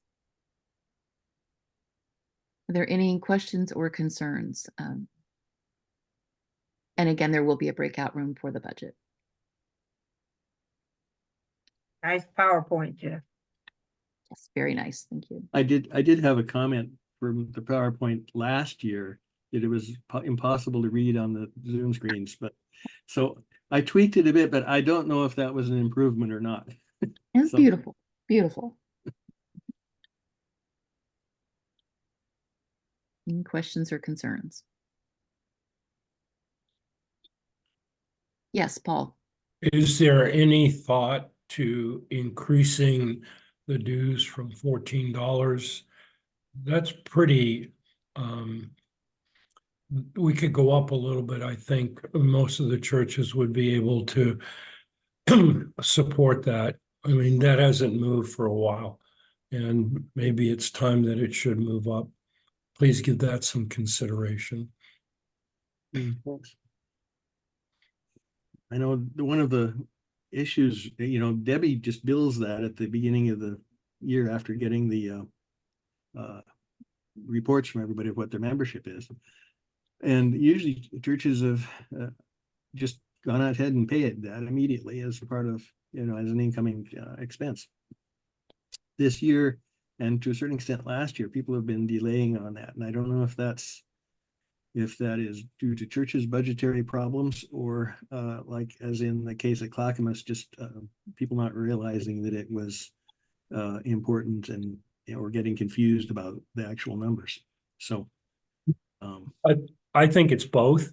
In our case, it has been money issues. I'm sure there's other churches that may have that too.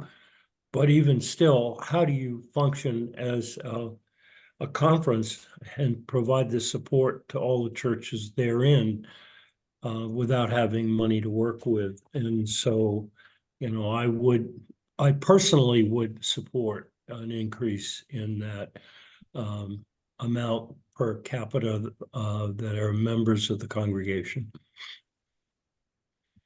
Well, I can speak to that. And there's also a question, how do our per capita dues compare to other conferences? This is Tyler. And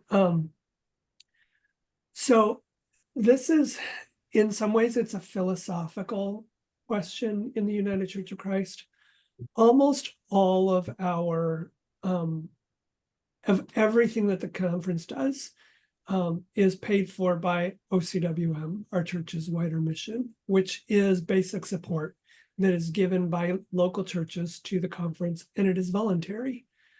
And some conferences have decided that to cover some of their administrative costs at some point in the past, they instituted some kind of very nominal dues for local churches that's based on membership. This is one of the conferences that chose to do that.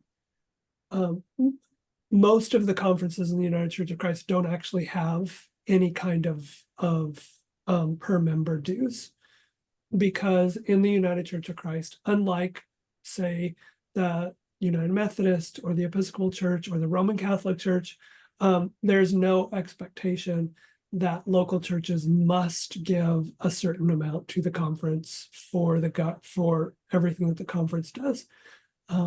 We live in a covenantal relationship in which we ask local churches to give to basic support to our church's wider mission, and then we invite local churches to give whatever they feel is right and just. And I expect that there's not a widespread will among our churches to have some kind of top-down requirement of that each church will give so much money to cover all of the expenses of the conference. I would ask that local churches consider that their OCWM, that basic support that they give to the conference, be calculated as a percentage of the income that comes into their local church. My local church, Waverly, just recently started doing this. And what that does is that then it allows that when the local church is getting more money in, then they give more money to the conference. And when a local church is struggling, then the conference struggles with them. And I think in our covenantal relationships, when we give percentage-wise of our income, it actually allows us to share in one another's joy and share in one another's concerns. So that's the one thing that I would ask of each of our local churches, that as you're considering your budgets, that you consider making your OCWM giving a percentage of the income that you get from your members.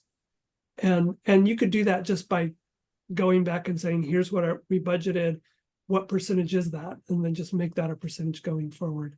And then you can begin to look at, should that percentage be increased, or is that percentage the right percentage for our church? I don't think that we're going to change our dues to be more. What I would hope is that if our churches care about what's happening in the conference, that you will give to our church's wider mission and to that basic support that we get from each of our churches. I see that Mark raised his hand. I would just add. Oh, sorry. You can. Yeah, just a minute. So I would just add that churches should look at your bylaws and make sure that the process of moving to a percentage is manageable, maybe for your next annual meeting. So we had to kind of scramble at Waverly to make it work, but I agree with Tyler that moving your formula to a model that reflects your financial health at your local church is probably a good idea for OCWM. Thank That's you. it. I know Thank what we did at Clackamas is we asked the congregational members to donate to a designated fund half of the percent of the per capita, and then the congregation as a whole out of our budget pays the other half. And that has been singularly unresponsive. About 10% of the people are giving anything to that. So I think in our next budget year, we're just going to go ahead and pay it as a bill. Yeah, that was our process in the Dalles too. We started out with, can you give your per capita? And we thought it's just in the budget. There are some comments in the chat that perhaps folks would like to know this. Part of the OCWM also goes to the National UCC. Right. Is that a percentage set by the National UCC, or is that voluntary from us? How does that proportion work? So each conference sets that themselves in the same way that local churches get to decide how much they give to the conference. Each conference gets to decide how much they give to the national setting, and our conference does give a percentage of the money that comes in, and I believe, Jeff, is it 20%? I thought it was 25, but I thought we had go back and changed look. it a couple years ago. Oh, maybe we did. Debbie would know. Debbie? And it's I see 20 you. in the 20. It's 20. So we give 20% of the money that we get from OCWM to the national setting for the work that they do. Thank you. There was another comment. This was from Karen. Some of our local church membership are unaware of the benefits and the needs of the conference, so convincing them to give appropriately can be difficult. And then Amy had some suggestions on educating, videos, blogs, newsletters, their ideas, just to have that out there. One of the things I'm very grateful to Cinta Butts, who was a lay moderator and said, as a lay person, I don't have to be in a local church, so every Sunday, so I will go and visit as many churches as I can. And Phil Owens, who is also not a pastor of a local church and is our incoming moderator, is also committed to follow Cinta's lead. And so I'm very grateful to those leaders in our conference who go out and visit churches. Thank you. Yes. Paul, I thought I saw your hand up. Did I not?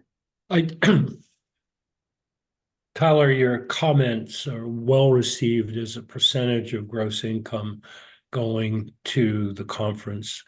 I think that's probably the most equitable way to do this.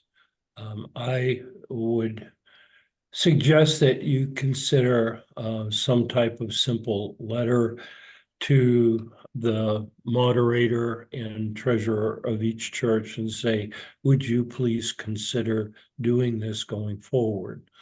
I know we will.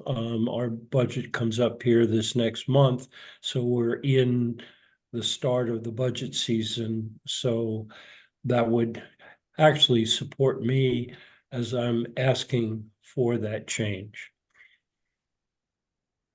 Thank you, Paul. Good idea. And that was Paul Schmidt from Wright. Thank you, Paul. Karen, thank you, moderators. Do you want to come to Southern Oregon? Well, Karen, I'm going to be retired tomorrow. As a past moderator, can I come to Southern Oregon? Is that okay? Absolutely. You'd be welcome. Yes, we'd all welcome you down here. Ashlyn? Rest your head. Yeah, this is Cinta, and the only reason I didn't get down to Medford and Cape Falls is because of the fires. I had planned on going down there, and then, well, fires Yeah, took over. we know. Thank you, though. Thank you for keeping us in mind. Any other questions or comments for Jeff? And there will be a breakout room for the budget if you think. And the whole detailed spreadsheet is in the packet. So if anybody who wants to descend into the weeds, as Natalie said, is welcome to. Was it dive into the weeds? Was that what it was? Descend into the weeds sounds kind of spooky. I don't know. Thank you. And Jeff did allude, this was a perfect segue, to Jean Avison is going to do tell us more about the new clergy compensation guidelines. Again, a change to the agenda. We will not be voting on these later. This is an information presentation of work in progress. And thank you very much, Jean, for being here. Lee, this is Pam. Quick question. We skipped a break. Do we need a little break? I have a break on my agenda after Jean's presentation. Okay, our schedule might have been different. The music snack break, 15 minutes. We did miss after Camp Adams. Let's just keep going because this is the last thing and then we have another break. So is that okay? Thank you. Yeah, this is moving faster than I expected. So Jean? I am here. Oh, there, good. Hi. Hi. I always love being the last person before a break. It's always a wonderful place to be in the agenda, but that's fine. I plan on keeping this conversation as more just background information, color commentary, because we're going to be spending a lot more time talking about this in what Jeff alluded to in just a moment. But I would like to sort of pull the curtain back for you all so you can understand a little bit about the process that we have been in for over a year. Clergy compensation, as we've been talking about in money in a number of contexts, is a covenantal thing and absolutely necessary for that covenantal relationship with a church and their pastor or a clergy person who is receiving compensation. And it's very covenantal and we take it very seriously. And one of the things that we have worked with, as all of those people who have come before us working on this project historically have wanted fair and just compensation for our clergy leadership.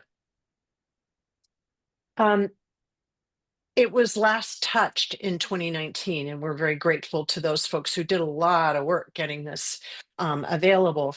It was at the time a PDF document, and I'm excited to tell you. Actually, I'm not sure if I can share my screen, but I would like to at some point to show you what we have done. But we had a subcommittee. Primarily, it was myself representing COM, who is responsible, Committee on Ministry, who's responsible for this task. And a huge thanks goes to Judy Davis, who is the treasurer at Bethel White Salmon, and also Jeff Pratt. Jeff has been the best at with his perspectives and also his Excel skills, which has been really a bonus. Things that after 35 years in banking, I still hadn't even come close. So we really appreciate Jeff's efforts, and you'll see what he did in a moment. But we did not create these new guidelines in a vacuum. We did we looked at other conferences and what they do in the form of clergy compensation. We looked out at comparable, and I use that term very loosely, professions outside, basically a nonprofit executive director, the general pastor category, which it's kind of a scary thing, and elementary school principals and a school principal, simply because the level of education that our clergy have received needs to reflect that schooling. But again, we didn't create this in a vacuum. Once we put together our documents, we had a review team from across the conference that were represented. We had 3 clergy, 3 church treasurers represented. We asked people on the ministerial excellence support team from our national setting, as well as Tyler and my wonderful co-chair, Becky Martin.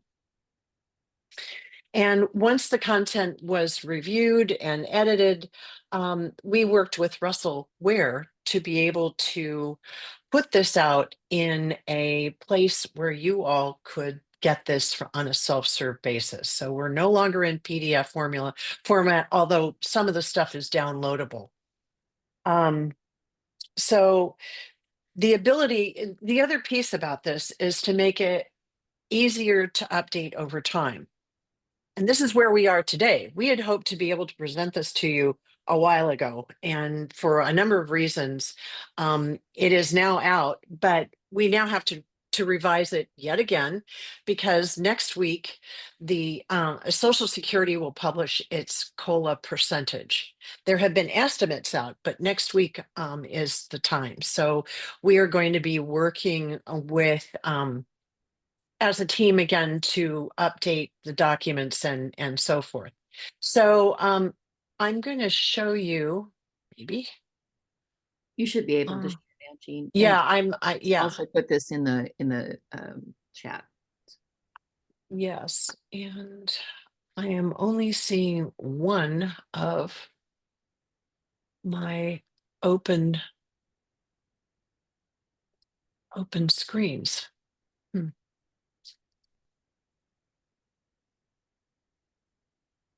Okay. Apologies for the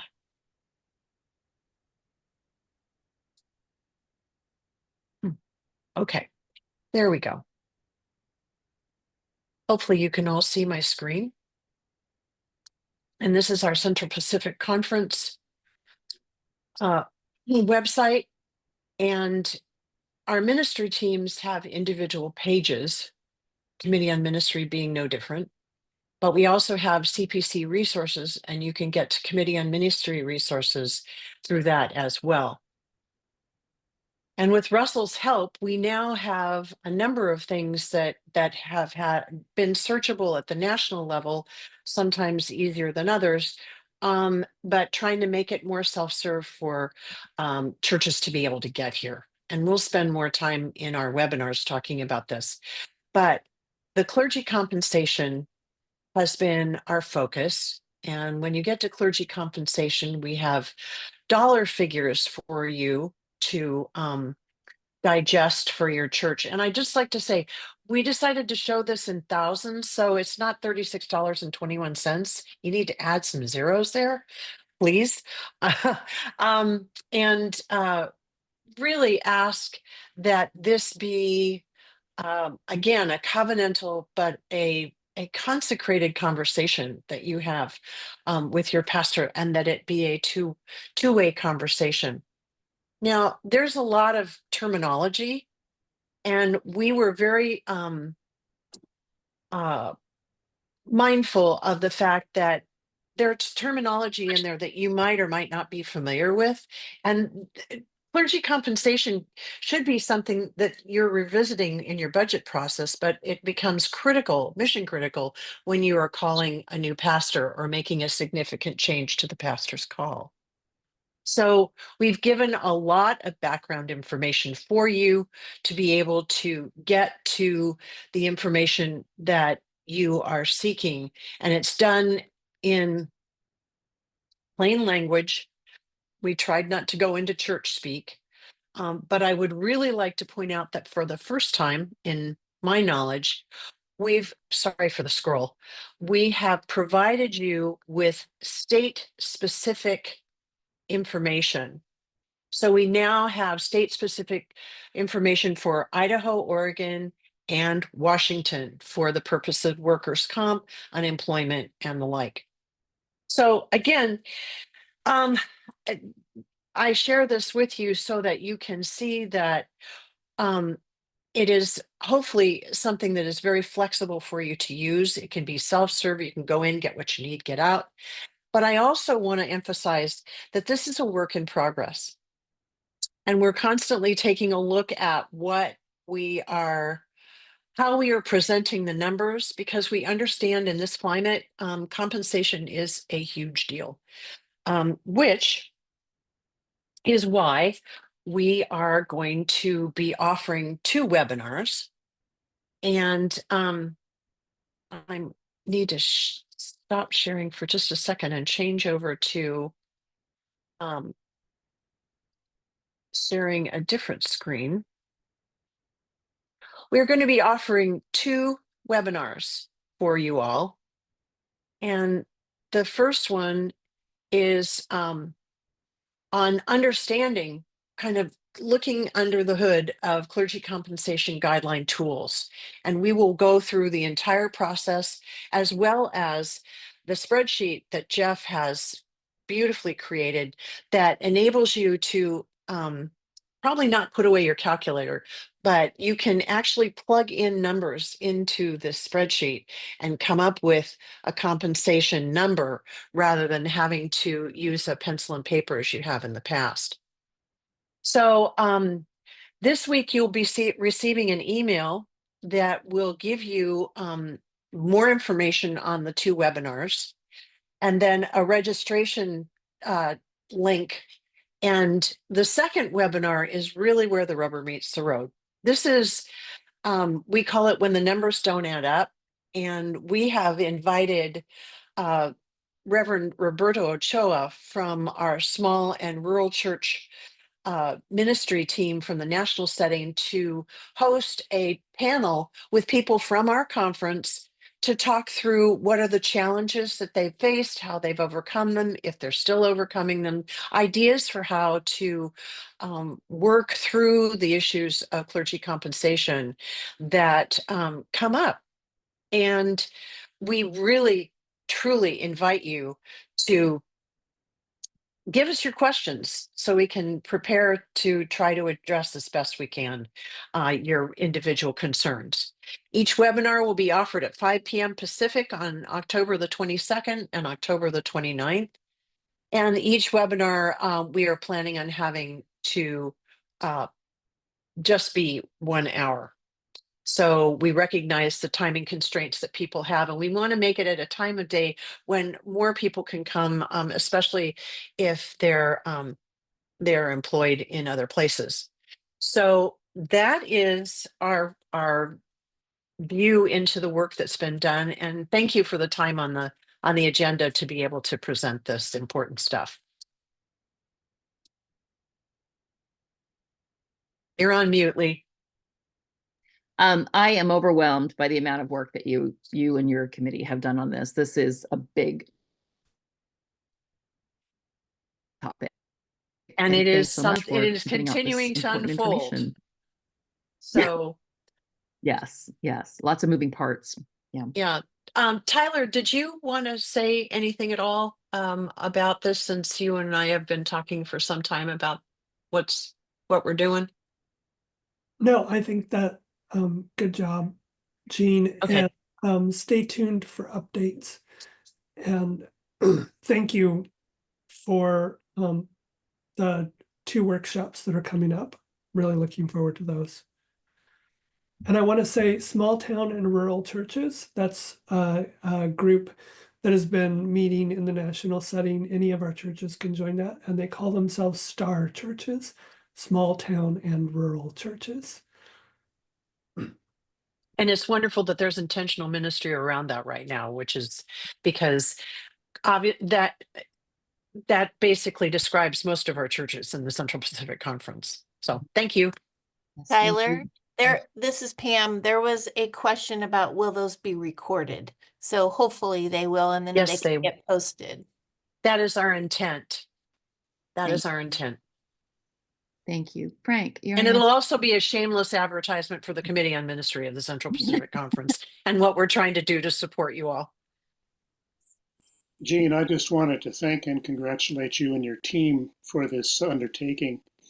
Jenny Ott at Lake Oswego, David Randall Bodman at Bethel, Beaverton, and I did the last major rewrite of the guidelines 11 years ago and updated it annually for 6 years before we simply ran out of steam and left it for you to pick up the eventually. Yes, you have. Thank you so much for that. And thank you for your all of the work that you and Jenny and David did previously, because that was the foundation. I mean, we don't start from scratch, but it does help to have footprints. It's so important, and thanks a lot. Really grateful. Thank you for that, Frank. Thank you. Jean will be available during a breakout room after our next break, but at this moment, if there are any pressing questions or concerns about this important topic.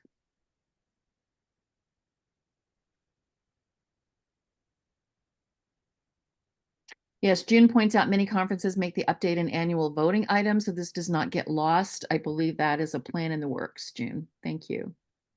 Thank you. Didn't quite work out to be voted on today. So let me tell you what's going to happen. We're going to take a longer break, so you can maybe go get a snack and throw laundry in the washing machine or whatever you need to do. Stretch. Sitting this long is not healthy. And then when we come back, we are going to have breakout rooms for the presentations that were just made. So one for the nomination slate, one for the bylaws revision, Camp Adams budget, conference budget, and clergy compensation. And we'll be voting on 4 of those. The 5th is information only. We'll be in the breakout rooms for about 10 minutes. You can choose which room you go into, and I hope that that's going to be apparent when we come back. And almost, I don't know, 10 minutes. We'll see how that goes. We'll be fairly flexible. Then we will come back as a body, vote on those individually, those 4 items. I will pass a gavel to Phil. I don't have a gavel. He already has it, but we'll pretend. And then we'll close up our wonderful time together. So Pam, what do you think? 10, 15 minutes? We said 15 minutes. What is 10 or 15? What do we think? 15. 15. Okay, 15-minute break. Come back here and we can choose which breakout rooms you want to go to. If you are totally fine with what you know about everything, you can have a 25-minute break. So we'll see you all back here. 11:33. At 11:33. Thank you. Thank you. 12:33 Mountain. 12:33 Mountain. Thank you. Thank you.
us your ways as we learn from one another.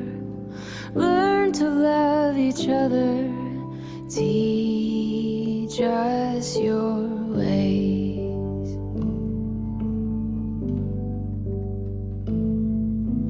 Teach us to give.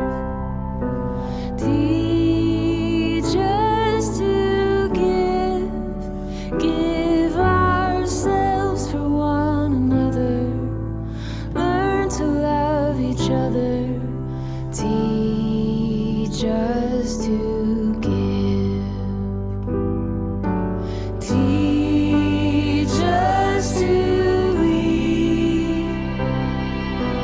Teach us to read. Let us weep with one another. Learn to love each other. Teach us to weep.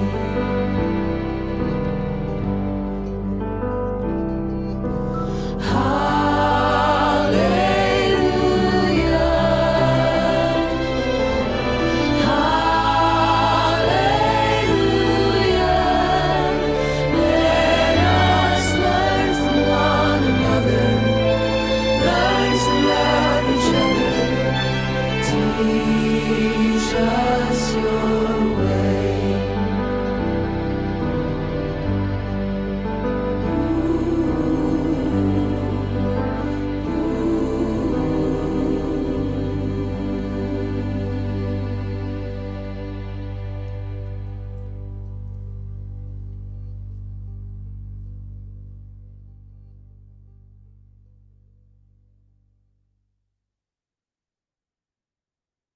We pile up like dry bones, like orphans gathering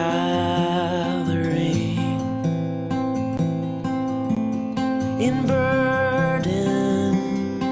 We're broken, our defenses fracturing. So breathe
We lay our armor down.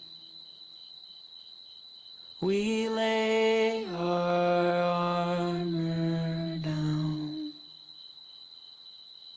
We lay our armor down.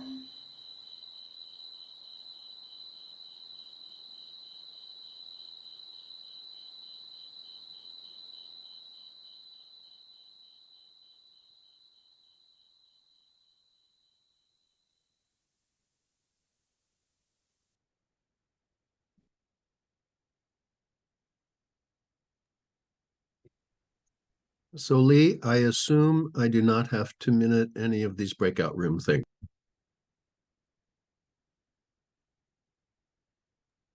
I hope that is was a correct. yes. That is correct. That was a yes. Yes. Thank you, Phil. Mm.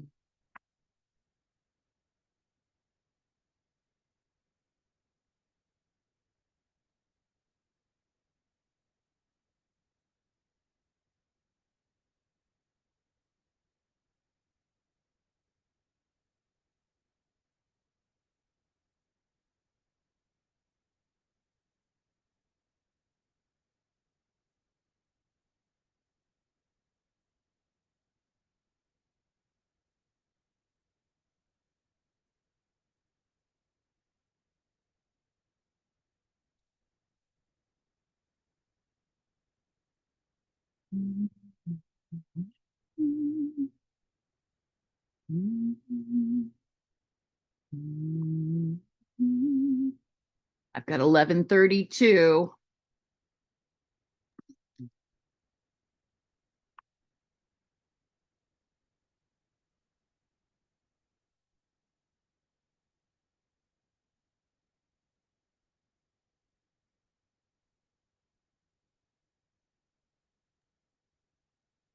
I think your teacherness is showing. My teacherness is showing. Yeah, at least I don't have one of those like countdowns to when we gather together. My daughter just passed a certification exam, so give me 30 seconds to say, yay. Priorities.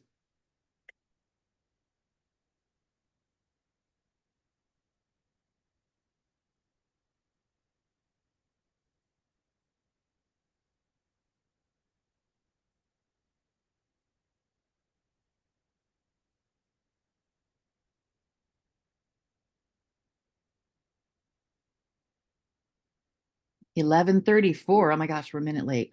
So here's 11:33. Thank you, Laura. So here's what we're going to do. There are going to be breakout rooms for the following topics: nominations, bylaws, Camp Adams, the conference budget, and clergy compensation. We are voting on the first four, not on the fifth. Please put yourself in whichever room you want to go into. And if you just want to take 10 more minutes to go get some more tea, then do that. Gail, Pam, and Nancy, I'm giving it to you now. What happens next? Okay, this is Gail. I can open the rooms right now, and each of those 5 options should appear on screen, and you should be able to pick the one you want to be a part of. Thank you. We're excited for this experiment. Okay. Oh, exactly. Okay. And we'll say 10 minutes. We'll say 10 minutes. Okay, opening all rooms right now. Thank you.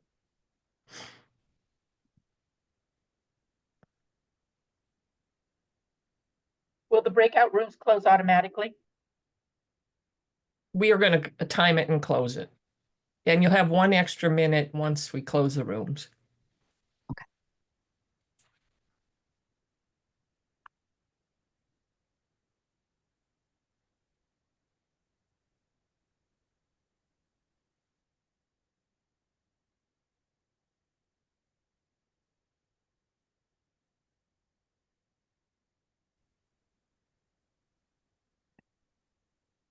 I don't think anything's happening yet. Oh, it is happening. Yeah, it People are is. joining. If anybody needs help getting into a room, just let us know. Are we If you, Lee, if you scroll to the bottom, you'll see that people are entering rooms. And or you may have to click the blue join a meeting unless you don't want to join one. Ah, That shows the options. Good Yeah. point, David. yes. Yeah, if you click on the breakout rooms at the bottom of your screen, then you'll see a list of all the people. And then at the bottom of that list will be the list You of just rooms keep going you can down. see. Okay, got it. And you next to each room is a join button, Perfect, thank and you. you can join the room that you want to join. I don't see that option on my screen. You can scroll down, keep Maybe scroll they down can toward see the that. bottom. You can click on the more button right next at the bottom. It's a circle with 3 dots in the middle. Found it. And okay, and that's a good way to join.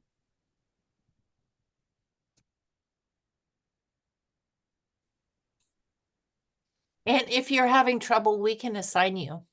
Yes. I'm having trouble. It's Paul. Would you please put me in the conference budget room? Okay, there's Paul from Right, correct? Correct. Conference budget, there you go.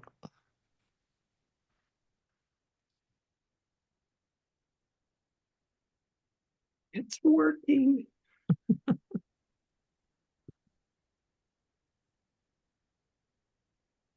Anyone else we can help get into a room?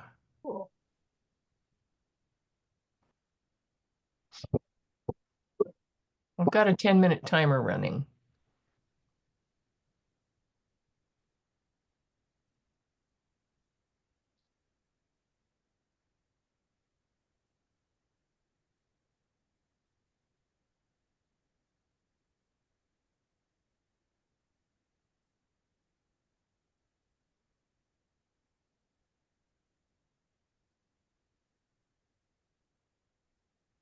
So far, good attendance in all the rooms. Yes. Absolutely. Really nice.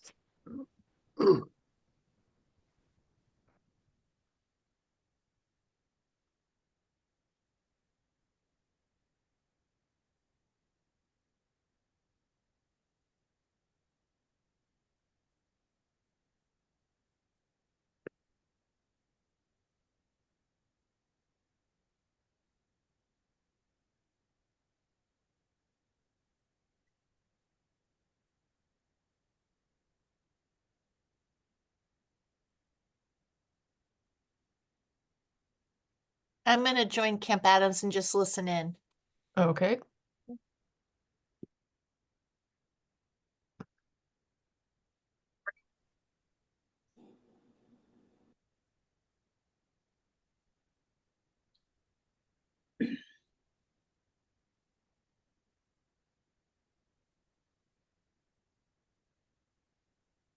Can you help me get into the clergy compensation room?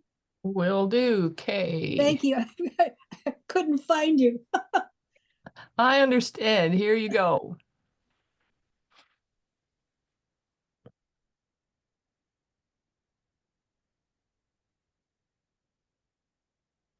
Looks like everyone else is taking a break.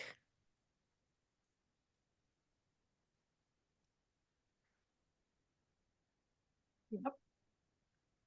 So they've been in 3 minutes or less. So I'm gonna go join the compensation guidelines. Okay.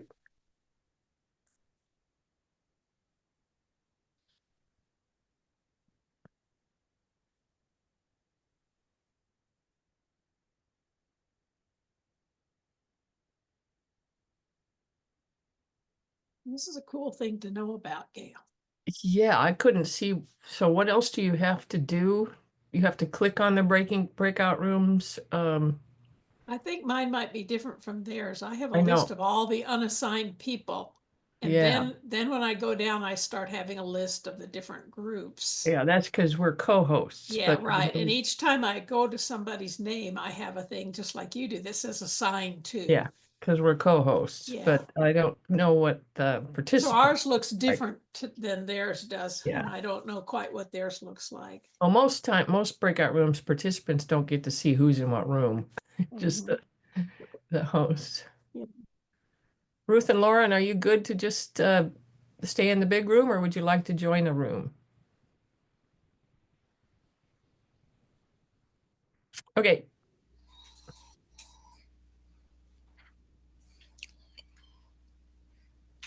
I didn't even know this was possible, so this is very cool.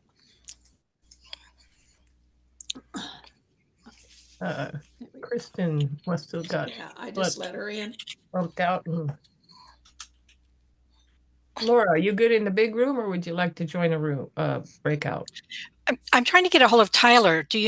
How do I do that? He's in the clergy compensation room right now, which means I think you can only message people that are in the same room as you. So I can't or- message him. yeah, you could, once he's back in the big room, then you can. Once we're done with the breakout rooms, you should be able to send him a message. Okay. Well, the nomination committee had a question for him. Oh, okay. So I was just trying to reach out, but if I can't do that, then I'll go back. Okay. Thank you. Have you got that, or do you need help? I think I got it. Okay. Yep, sure enough. Cool. I'd like to know So what they it can looks like. reassign themselves then. Is that Yeah, what we looks just like, I found guess out? That they can come out and then go back in? What if I take you away as a co-host so you can see what it looks like and then make you co-host again? Sure. Okay. Oh yeah. Okay, then you only get the names of the 5 rooms and and the number of people in each room and a join button Okay, great. on the side. Yeah, that looks really, really easy. Is there any like drop-down menu for each one so you can see who's in the room or just the rooms? Let's see. There's an arrow, so let's see what happens with. Yes, if you click on the arrow beside the name of the room, it tells you who's in the room. Okay, great. Yeah. Okay, here, come on back and be co-host, okay? All right. Oh, who was just looking for Tyler? Laura Creech, but she went back into I'm nomination. gonna join that room. Oh, okay. So they had a question for you. All right, good. Yeah, this is very informative. So we have 3.5 minutes and the 10 minutes left. Can decide whether I changed it to manual so we can let it go longer or. Okay, I can just hear that David, I know who's in the budget room, is just now asking questions. So if that many people have questions, it could be that some of them might want longer. We can also send a message to the breakout rooms if we want to. Oh, good. Into the broadcast button. Yeah. Oh, okay. You can do it by voice or message, which seems like message would be better. This is so interesting. This Yeah. works so well. So Kristen keeps getting dumped out, looks like. Oh.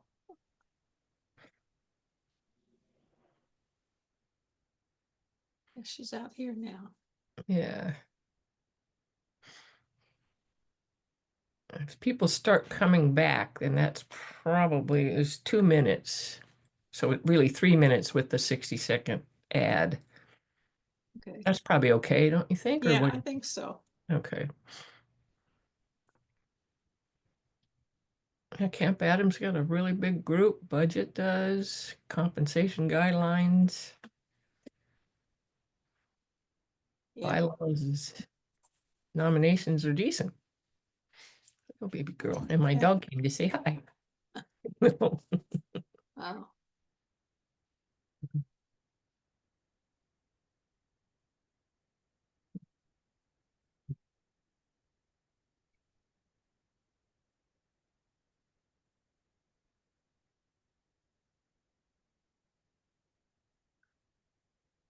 Oh, baby.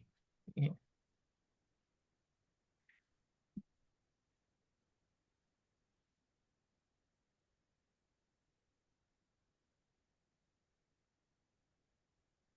Mhm.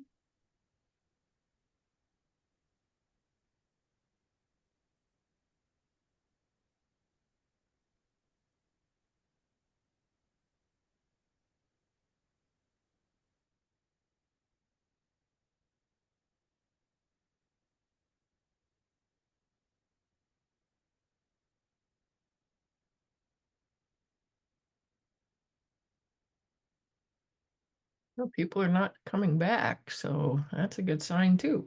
Yeah. My black kitty just came to say hello too, but she So doesn't did my- let me, she doesn't let me pick her up and show people. She's just down on the floor. So did my black lab. Okay, we've got 25 seconds, and then there'll be a one more minute that people can Maybe I'll choose to come send the, back. okay. I'm gonna stop it any second now. Honor the 10 minutes. Oh, yeah.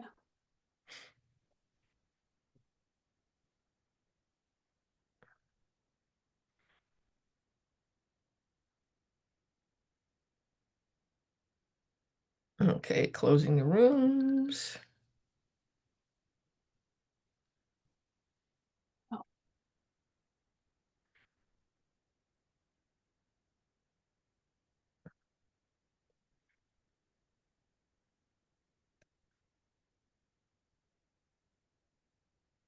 I'll break out rooms, okay.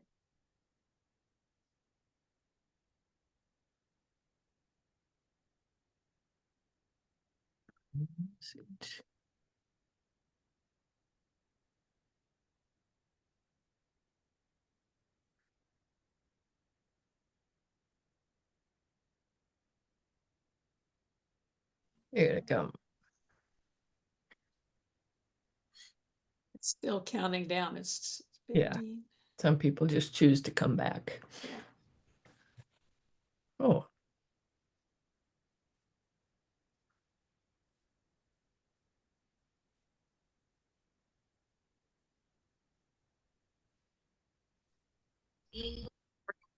All right, we are back. We had a great conversation in my room, all kinds of stuff. All kinds of stuff. How about everybody else? Was that helpful? Really Ooh, that helpful. was too short, too short. Because we're talking. Yeah. Because we're talking. Jean did a wonderful job, I felt, with our little group. So T says I felt like we needed more time. But maybe we could just ask questions here. I would agree the Camp Adams group needed more time. Me too. Yeah, we had one question This is- outstanding too, right at the Do end. we want to go back into that? What do we want to do? Jeff, did you need more time? Oh, like I said, we had one question come up right in the last 10 seconds. So yeah, that might be an idea. Either that or ask it here. Okay, let's just go through, and if there are things that people want to summarize from their conversations, we can do that, and then let's do it that way. So I will start first just because I'm already talking. In the bylaws group, we talked about diversity and this idea of service across a spectrum, and we discussed the economic diversity and the truth that in many of our churches, I don't think so much in the conference, but in many of our churches, meetings are during the day, and much of our leadership is comprised of older retired people because they have the time to do that, and people who are still working, who maybe need to work 2 jobs, don't have the time to be in those leadership roles. And so there's a limitation of lack of a better word, socioeconomic diversity because of time. And I'm summarizing that too quickly, but we are going to talk about, we talked about having a longer, deeper conversation about that inclusivity and diversity, not changing today's vote, but to keep that in mind for future discussions. Anything else to be said about bylaws? No, but I'll volunteer to join that committee. Thank you, Ginger. Yeah, thank you. Nominations. Santangini, what did you guys talk about? And is there anything else that people want to finish up on here in the larger body? We called in our conference minister to just confirm that we could add names of the people who said today which teams they wanted to be a part of, to the nomination slate. So those names have been added. And then the job descriptions are on the website for your local church ministries and COM. So, and also finance and development. It's, that one we're kind of just getting into, but there's something on the website for that. Thank you. Thank you. When the time comes, I can share my screen. We have an updated nomination slate with the 2 extra names on it. Excellent. Thank you, Tyler. Thank you. Any other comments on nominations prior to vote? Camp Adams, what'd you guys talk about? Anything left hanging that needs to be wrapped up or addressed?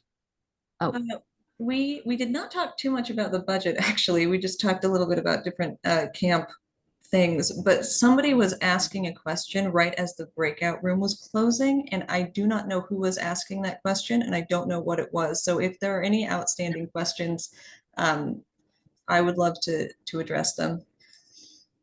It was me, and I asked Kristen from Dornet, and I just had asked if there was a way that we could save Waverly but move it. I think my internet's cut out. You said something, save Waverly, but, and then I didn't hear the end of the statement. Oh, have it moved? I don't think that's something that we are considering. I don't know how we could do that without severely damaging that building. I'm not a structural engineer, so I don't know for sure, but it doesn't seem like that would be feasible. I will say that's not something that we've looked at as an option. That was Tyler. thank you. Anything else on Camp Adams?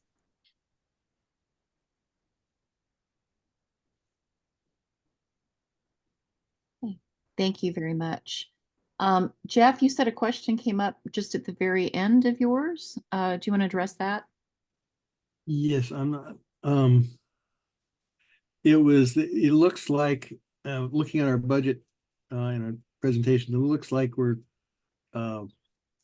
planning for our new part-time staff, the 2 positions that are basically replacing part of what Debbie does, are intended to be contract positions. And I'm not sure that's true. But the question had to do with whether we'd be providing health insurance for those positions or not.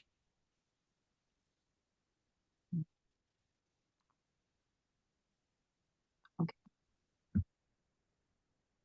Is that still a question? Is that? I believe I got the question right. Or I mean, is it? I'm sorry, I was contract without benefits. Is that correct? Is that? I was reading comments. So am I understanding that correctly? The question was, will the 2 part-time positions be offered benefits? That will depend on the amount of time that the positions are. Our policies state that all of our employees, there are certain benefits that all of our employees get, and then health insurance depends on on how part-time the position is. So all of our employees get pension. That all of our like non-seasonal employees get pension, and they also get disability and some other things that are required by Oregon law. And and then health insurance is dependent on the amount, on how part-time the position is. Was that answer the question? Yeah, thank you. Thank you. That was a good clarification. Pete, your hand's Can raised. you, oh, sorry. I want to add on that. How many hours do the people have to work before they get health insurance? Is it 32 or is it 24? I would have to look I would have to go back and look at the policies. We're also updating our policies. We actually had, they're almost finished. We had something we had to go back to the legal team to ask them about. But I would have to go and look. I can't remember if it's 26 or 32. Thank you. Pete, your hand is raised. Yeah, my concern is, when does it stop being an economic question and start being an ethical or moral question? We are, this country has one of the worst healthcare providing systems in the world. And while the healthcare itself may be great, the way in which we fund it is less than admirable. And I don't want to be a part of that. I would much rather have us be out on the cusp of how we deliver healthcare and how we are an instrument of delivering moral and adequate and healthcare across the spectrum of employees. The number of hours that people work, sometimes quantity, is different than quality, and people that may only be working 25, 30 hours a week might be delivering 40 hours worth of quality output, and we're not acknowledging that. That's just my opinion. I could be wrong, in the words of Dennis Miller. Thank you, Pete. A couple of people are agreeing with you in the chat. I will try not to go into my universal healthcare thing. June. One of the questions that came up in the budget group was where did the decision about part-time positions come from? Was that a board decision? Did it come through finance and development? So that was something that we weren't really able to answer. So if somebody could address that, that would be helpful. As far as the positions for next year after Debbie retires, yes. I will say that is not finalized. That's just something we've been talking about amongst the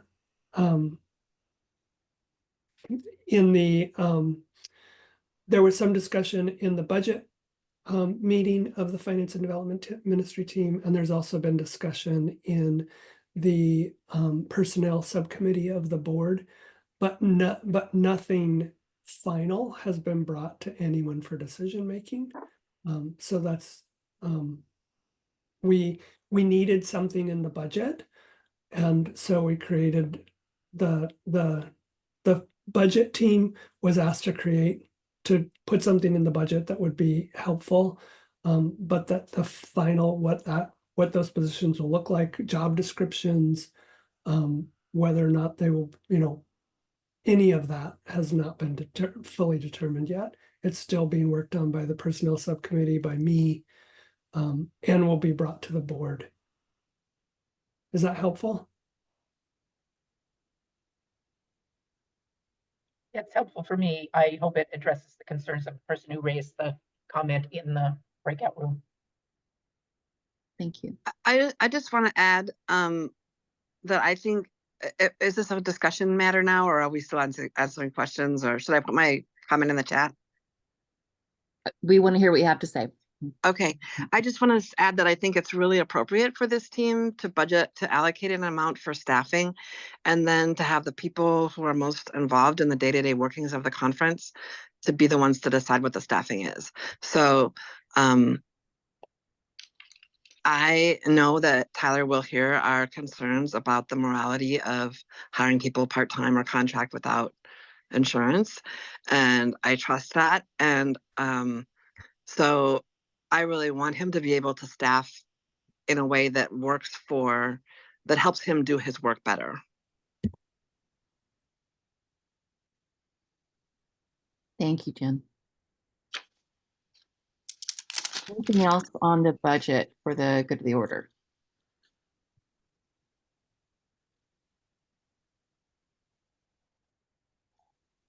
Yeah, I want to say about healthcare that the Justice and Witness Ministry team is fully on board with universal health care and spent a lot of its time this year talking about healthcare, and I am certain will not allow me or the conference to be unjust in how we operate. They will be holding our feet as we do this work. Thank you. And it probably looked in the PowerPoint presentation like I was saying there wasn't going to be healthcare, which is not the case. I just didn't have any information as to what that cost might end up being because the positions weren't fully defined yet. So that's why that wasn't in the graph. Jeff, I don't know if I'm the only one whose screen froze when you just said that, but did everybody else get that except me? Put a thumbs up if you got all of that. Yeah, I heard it well. Okay, it's my internet then. Yeah, and you freeze once in a while. So. Okay. Thank you, Nancy. Anything else on the budget before we move on to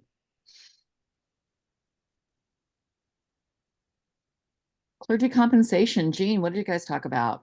Anything left? Oh my goodness gracious, our webinars are gonna be Full. rocking. Full. We are gonna be rocking. There are lots and lots of questions about it.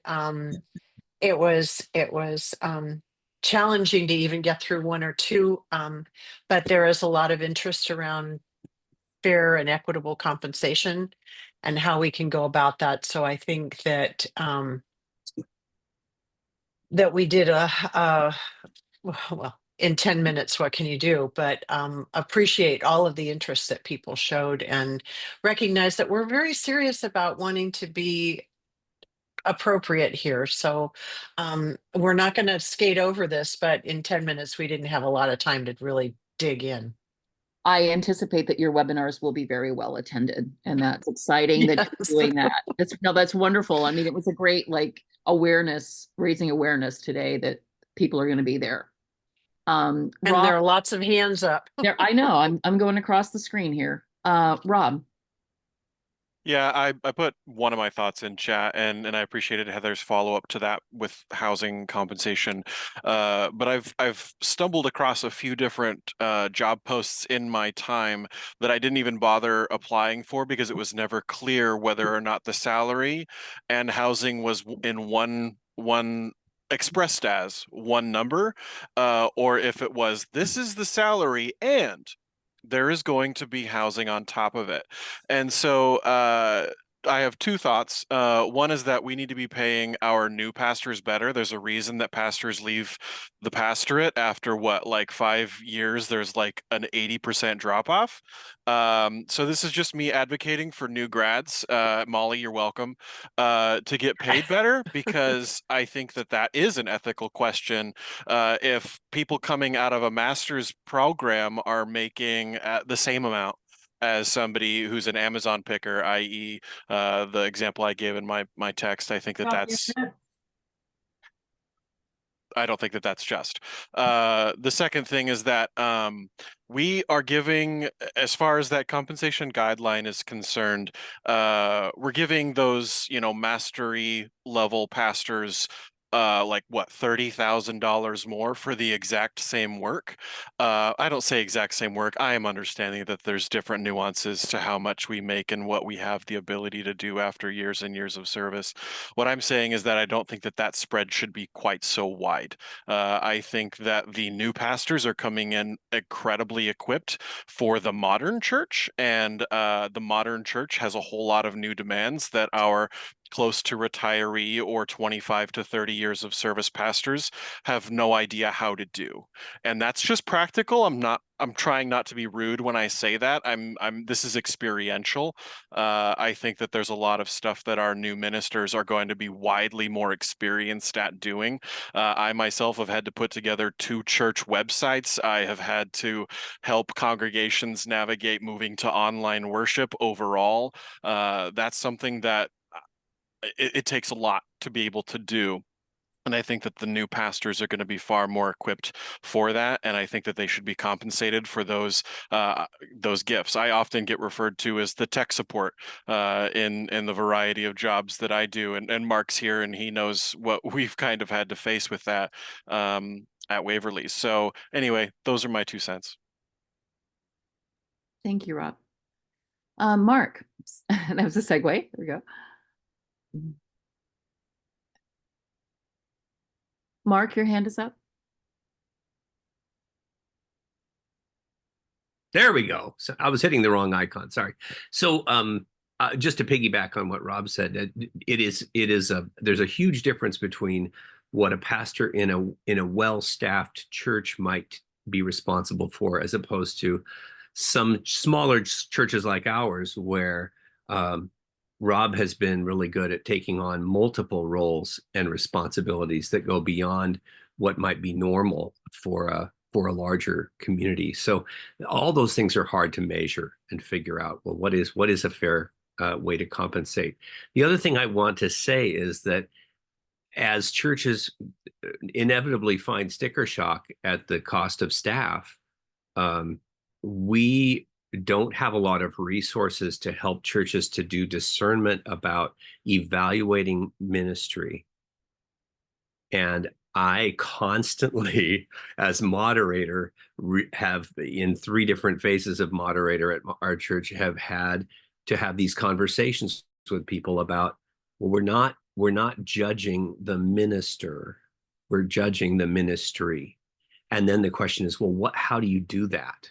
And there aren't a lot of good resources out there. So I would encourage the ministry team to search for that part of this conversation, resources for that, so that church members can understand that it's a complicated and interwoven question. How are we compensating our ministers and our other staff, and how does that affect our understanding of the entire ministry of the church and each member's responsibility in that?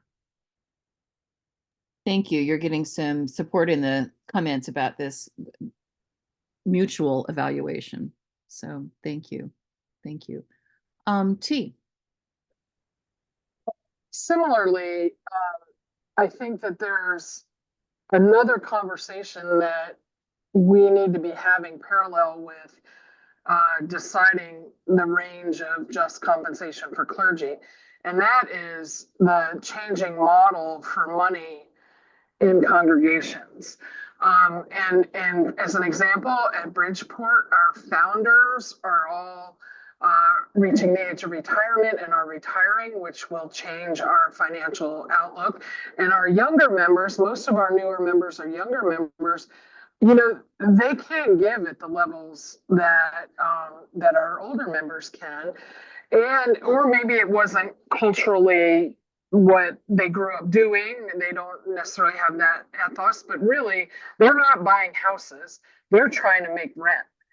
And so as our income stream, the traditional income stream of building a budget based on solely on pledges is shifting, I think we have to talk about shifting our ministries to developing multiple streams of funding. And we're having that conversation right now at Bridgeport about how do we do that. We have one program that we started, we're in our 2nd season of that has been funded entirely by funds outside of the church. And we're looking to say, well, how else can we do the ministries that we have? Looking for funding outside of our pledging members. We would still have the model of tithing and pledging, but that's not going to pay all the bills. And, you know, insurance is not going to go down. Staff costs are not going to go down. Combine that with the challenge of the smaller church, like Mark and Rob were saying, we as a smaller church pastor, I always say we're small, but we're mighty. We do a lot, but what it means is there are a lot of weird little things that nobody's in charge of that the pastor often ends up having to fill in. And so I would like to see us have a broader conversation of maybe pooling our insights and our wisdom. I know we have a lot of people in the conference that have been responsible for nonprofit management that might help us adapt some of those models You know, we just need to talk about money in a different way. And money, I know sometimes has been hard, but we need to get over that. We need to get over the parts of that that keep us awkward and not really directly dealing with the challenges that we have now. So it's a way that I think we have to evolve, just like we had to evolve in providing online worship. I think we have to evolve in how we deal with our money. And, you know, that's parallel to the compensation, because I think small churches really struggle with how, oh my gosh, how are we going to meet these guidelines? Like, we don't want to be unjust to our pastor, but at the same time, how are we going to do this? Yeah, thank you. Lee, just a quick comment. That's one of the reasons why we want to have the panel discussion, to get some ideas turning around and to hopefully hear some different perspectives or new ideas that can help beyond the obvious default, which is, oh my gosh, we're going to have to make our pastor part-time, because there's more choices. So I'm sorry, Andrea, I jumped in ahead of you. So this is a very, very rich conversation, and I really appreciate it. And I'm so excited about the webinars that are being happening. I'm getting comments that we need to move to the voting pieces soon. So we'll keep that in mind. Andrea, I see your hand is up. Mine is going to be very, very short, and I'm not wanting any big discussion. I'm going to plant this. Most of this, of course, is looking towards the process of supporting parish ministry. There's this other whole process of supporting folks with authorized ministries, chaplains, people who are heading ecumenical or community ministries outside of the church. And I experienced that with Providence, understood all of that. So we were afforded the type of benefits regarding authorized ministers. Legacy health system didn't. And we finally got that settled, but that was really. The other thing you need to know, while I was at Ecumenical Ministries, I was the first ordained pastor or executive with Rodney Page 50 years ago. Since then, I was the only one. I mean, we've had a series of executives and weren't authorized ministers. And I lost the battle with my board, and I lost the battle with executives to afford the fact that I was a minister with the kind of benefits that we are afforded. And so I'm saying down the road, I think that is a greater conversation for this group to look at some point, because it's going to be more. We're diversifying our ministry in and out of different environments, and we've got to see what's workable and what isn't. So thank you for the time. Thank you. Those are important points. Thank you. I am walking that tightrope between people who are saying they need to leave and people who are saying we need to talk as long as we need to talk. So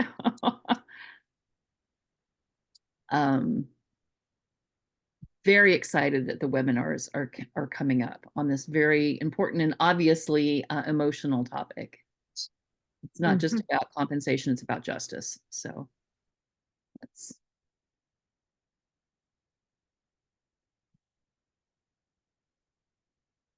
UCC pension, there is another piece of this whole thing. Yes. Anyone else? Thank you all. I hope that the chat is being saved, because there are so many good ideas and points being made on the side as well. And I can't do this and read all of those, but I know that there's some good ones in there. So thank you for those who have contributed that way too.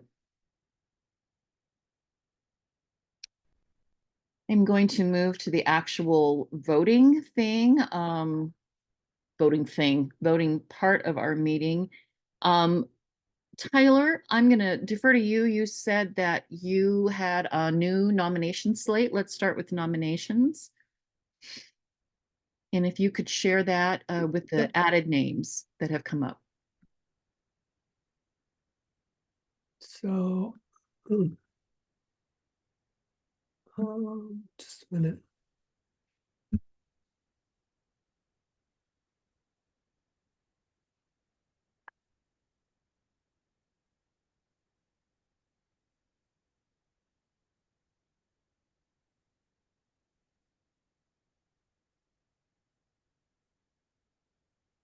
Okay, do you see that?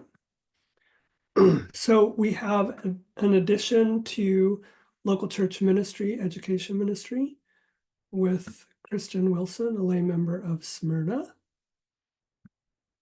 And we also have an addition to the finance and development ministry team with Peter Truax, a lay member of Forest Grove. All of the rest of the nominees are identical to what was in your packet. Thank you very much to Kristen and was it Paul that for stepping up. That's great. I don't know what I don't have my language here for our proposal, but Okay. Go ahead. Tyler, were you gonna say something? Sorry. No, I just saw in the chat. It's Pete, not Peter. Peter, thank you. Thank you. Pete. Okay. Thanks. Looking a couple of places.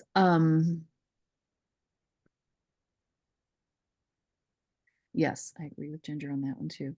So if Gail could share the poll, the language is in the poll. Thank you. Yeah, for nominations. We are voting, be it resolved, the nomination slate is hereby approved as amended with the 2 additional names since the last time we.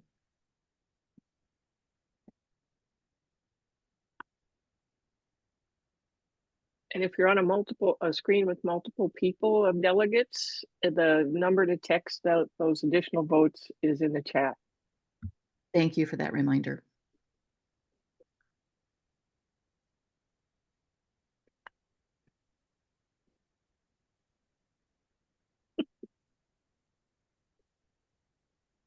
Thank you. It looks like we have plenty of votes that has been passed, and thank you for all of those who have agreed to serve in new positions this year. Thank you. This is how we keep going. Members of the body. I think we can replace that one with the bylaws revision.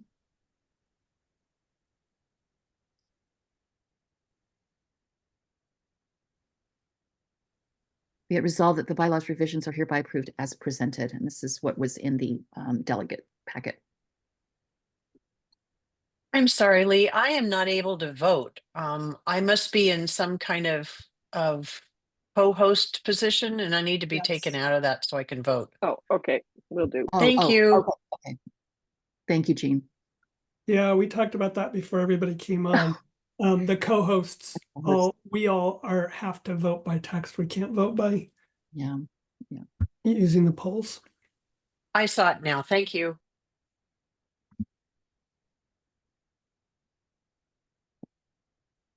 Thank you. It looks like the bylaws revisions as presented have passed. We will move on to the Camp Adams budget. Bring that up, please.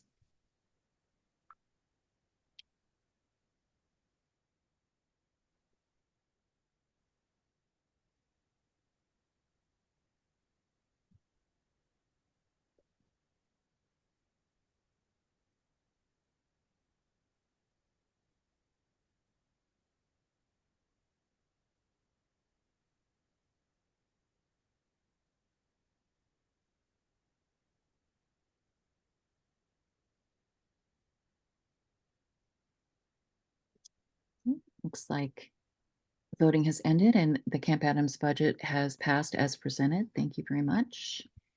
Last but certainly not least, the 2025 conference budget.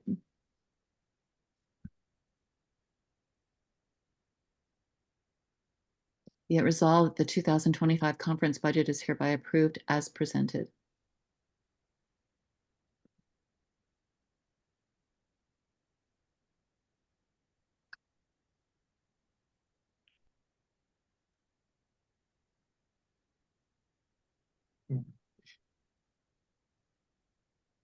Thank you very much. And we have a budget for 2025. And with this and the passing of the nominations that makes Phil Owen our next moderator, I feel like I need to bang something on the table. So Phil, that's your gavel. Okay. And thank you all for the past year. And thank you, Phil, for taking over. Our next piece of business is Tyler will lead us in a litany of affirmation of ministry for those who have just been elected.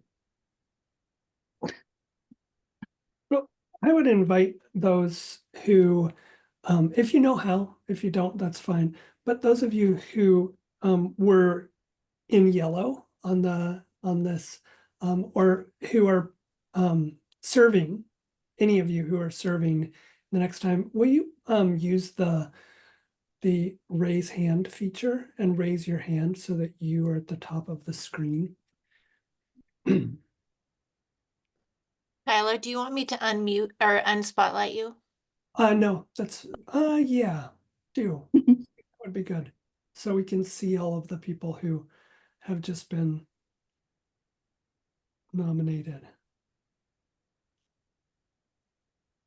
Are these new nominees or returning nominees? Everybody who's serving. So if you're returning or if you were just nominated, if you are serving in the conference setting in any way in this coming year, I invite you to raise your hand.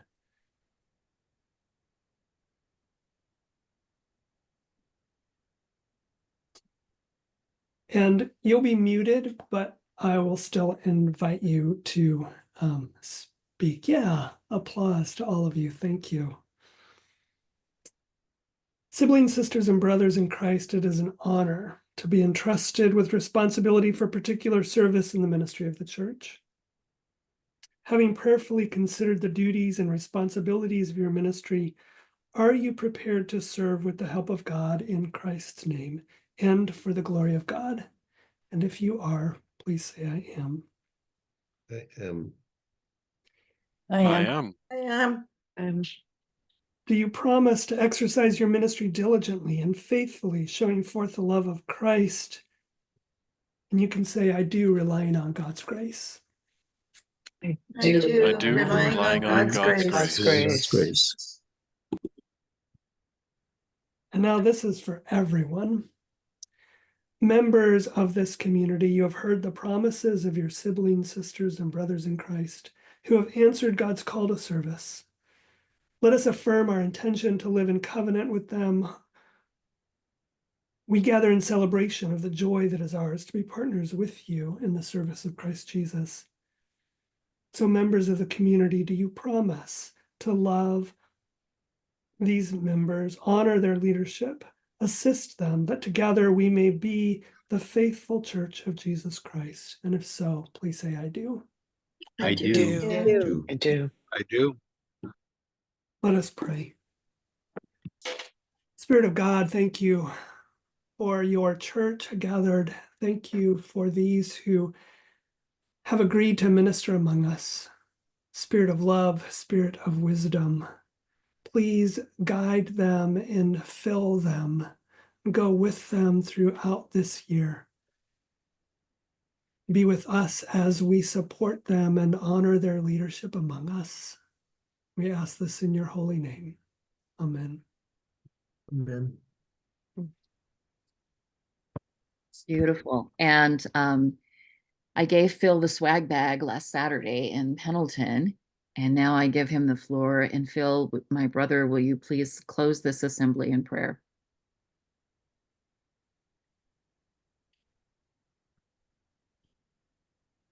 All the swag, Phil. Yeah, got to get the swag in. And I have the gavel. But let us center our hearts and our mind, quiet our minds. Holy One, Holy Oneness, you call us to new ways of living and healing, to ever new horizons. You call us to leave our zones of comfort, and bring comfort to our neighbors and to the natural world. Help us hear that call.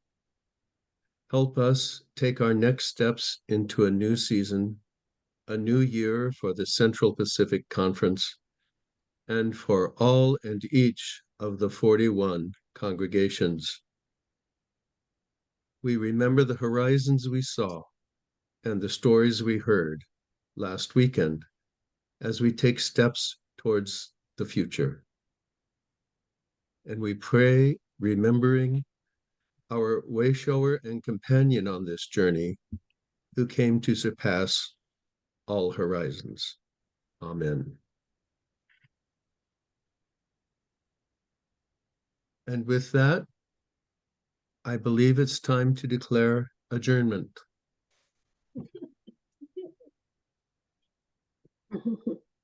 And thank you all.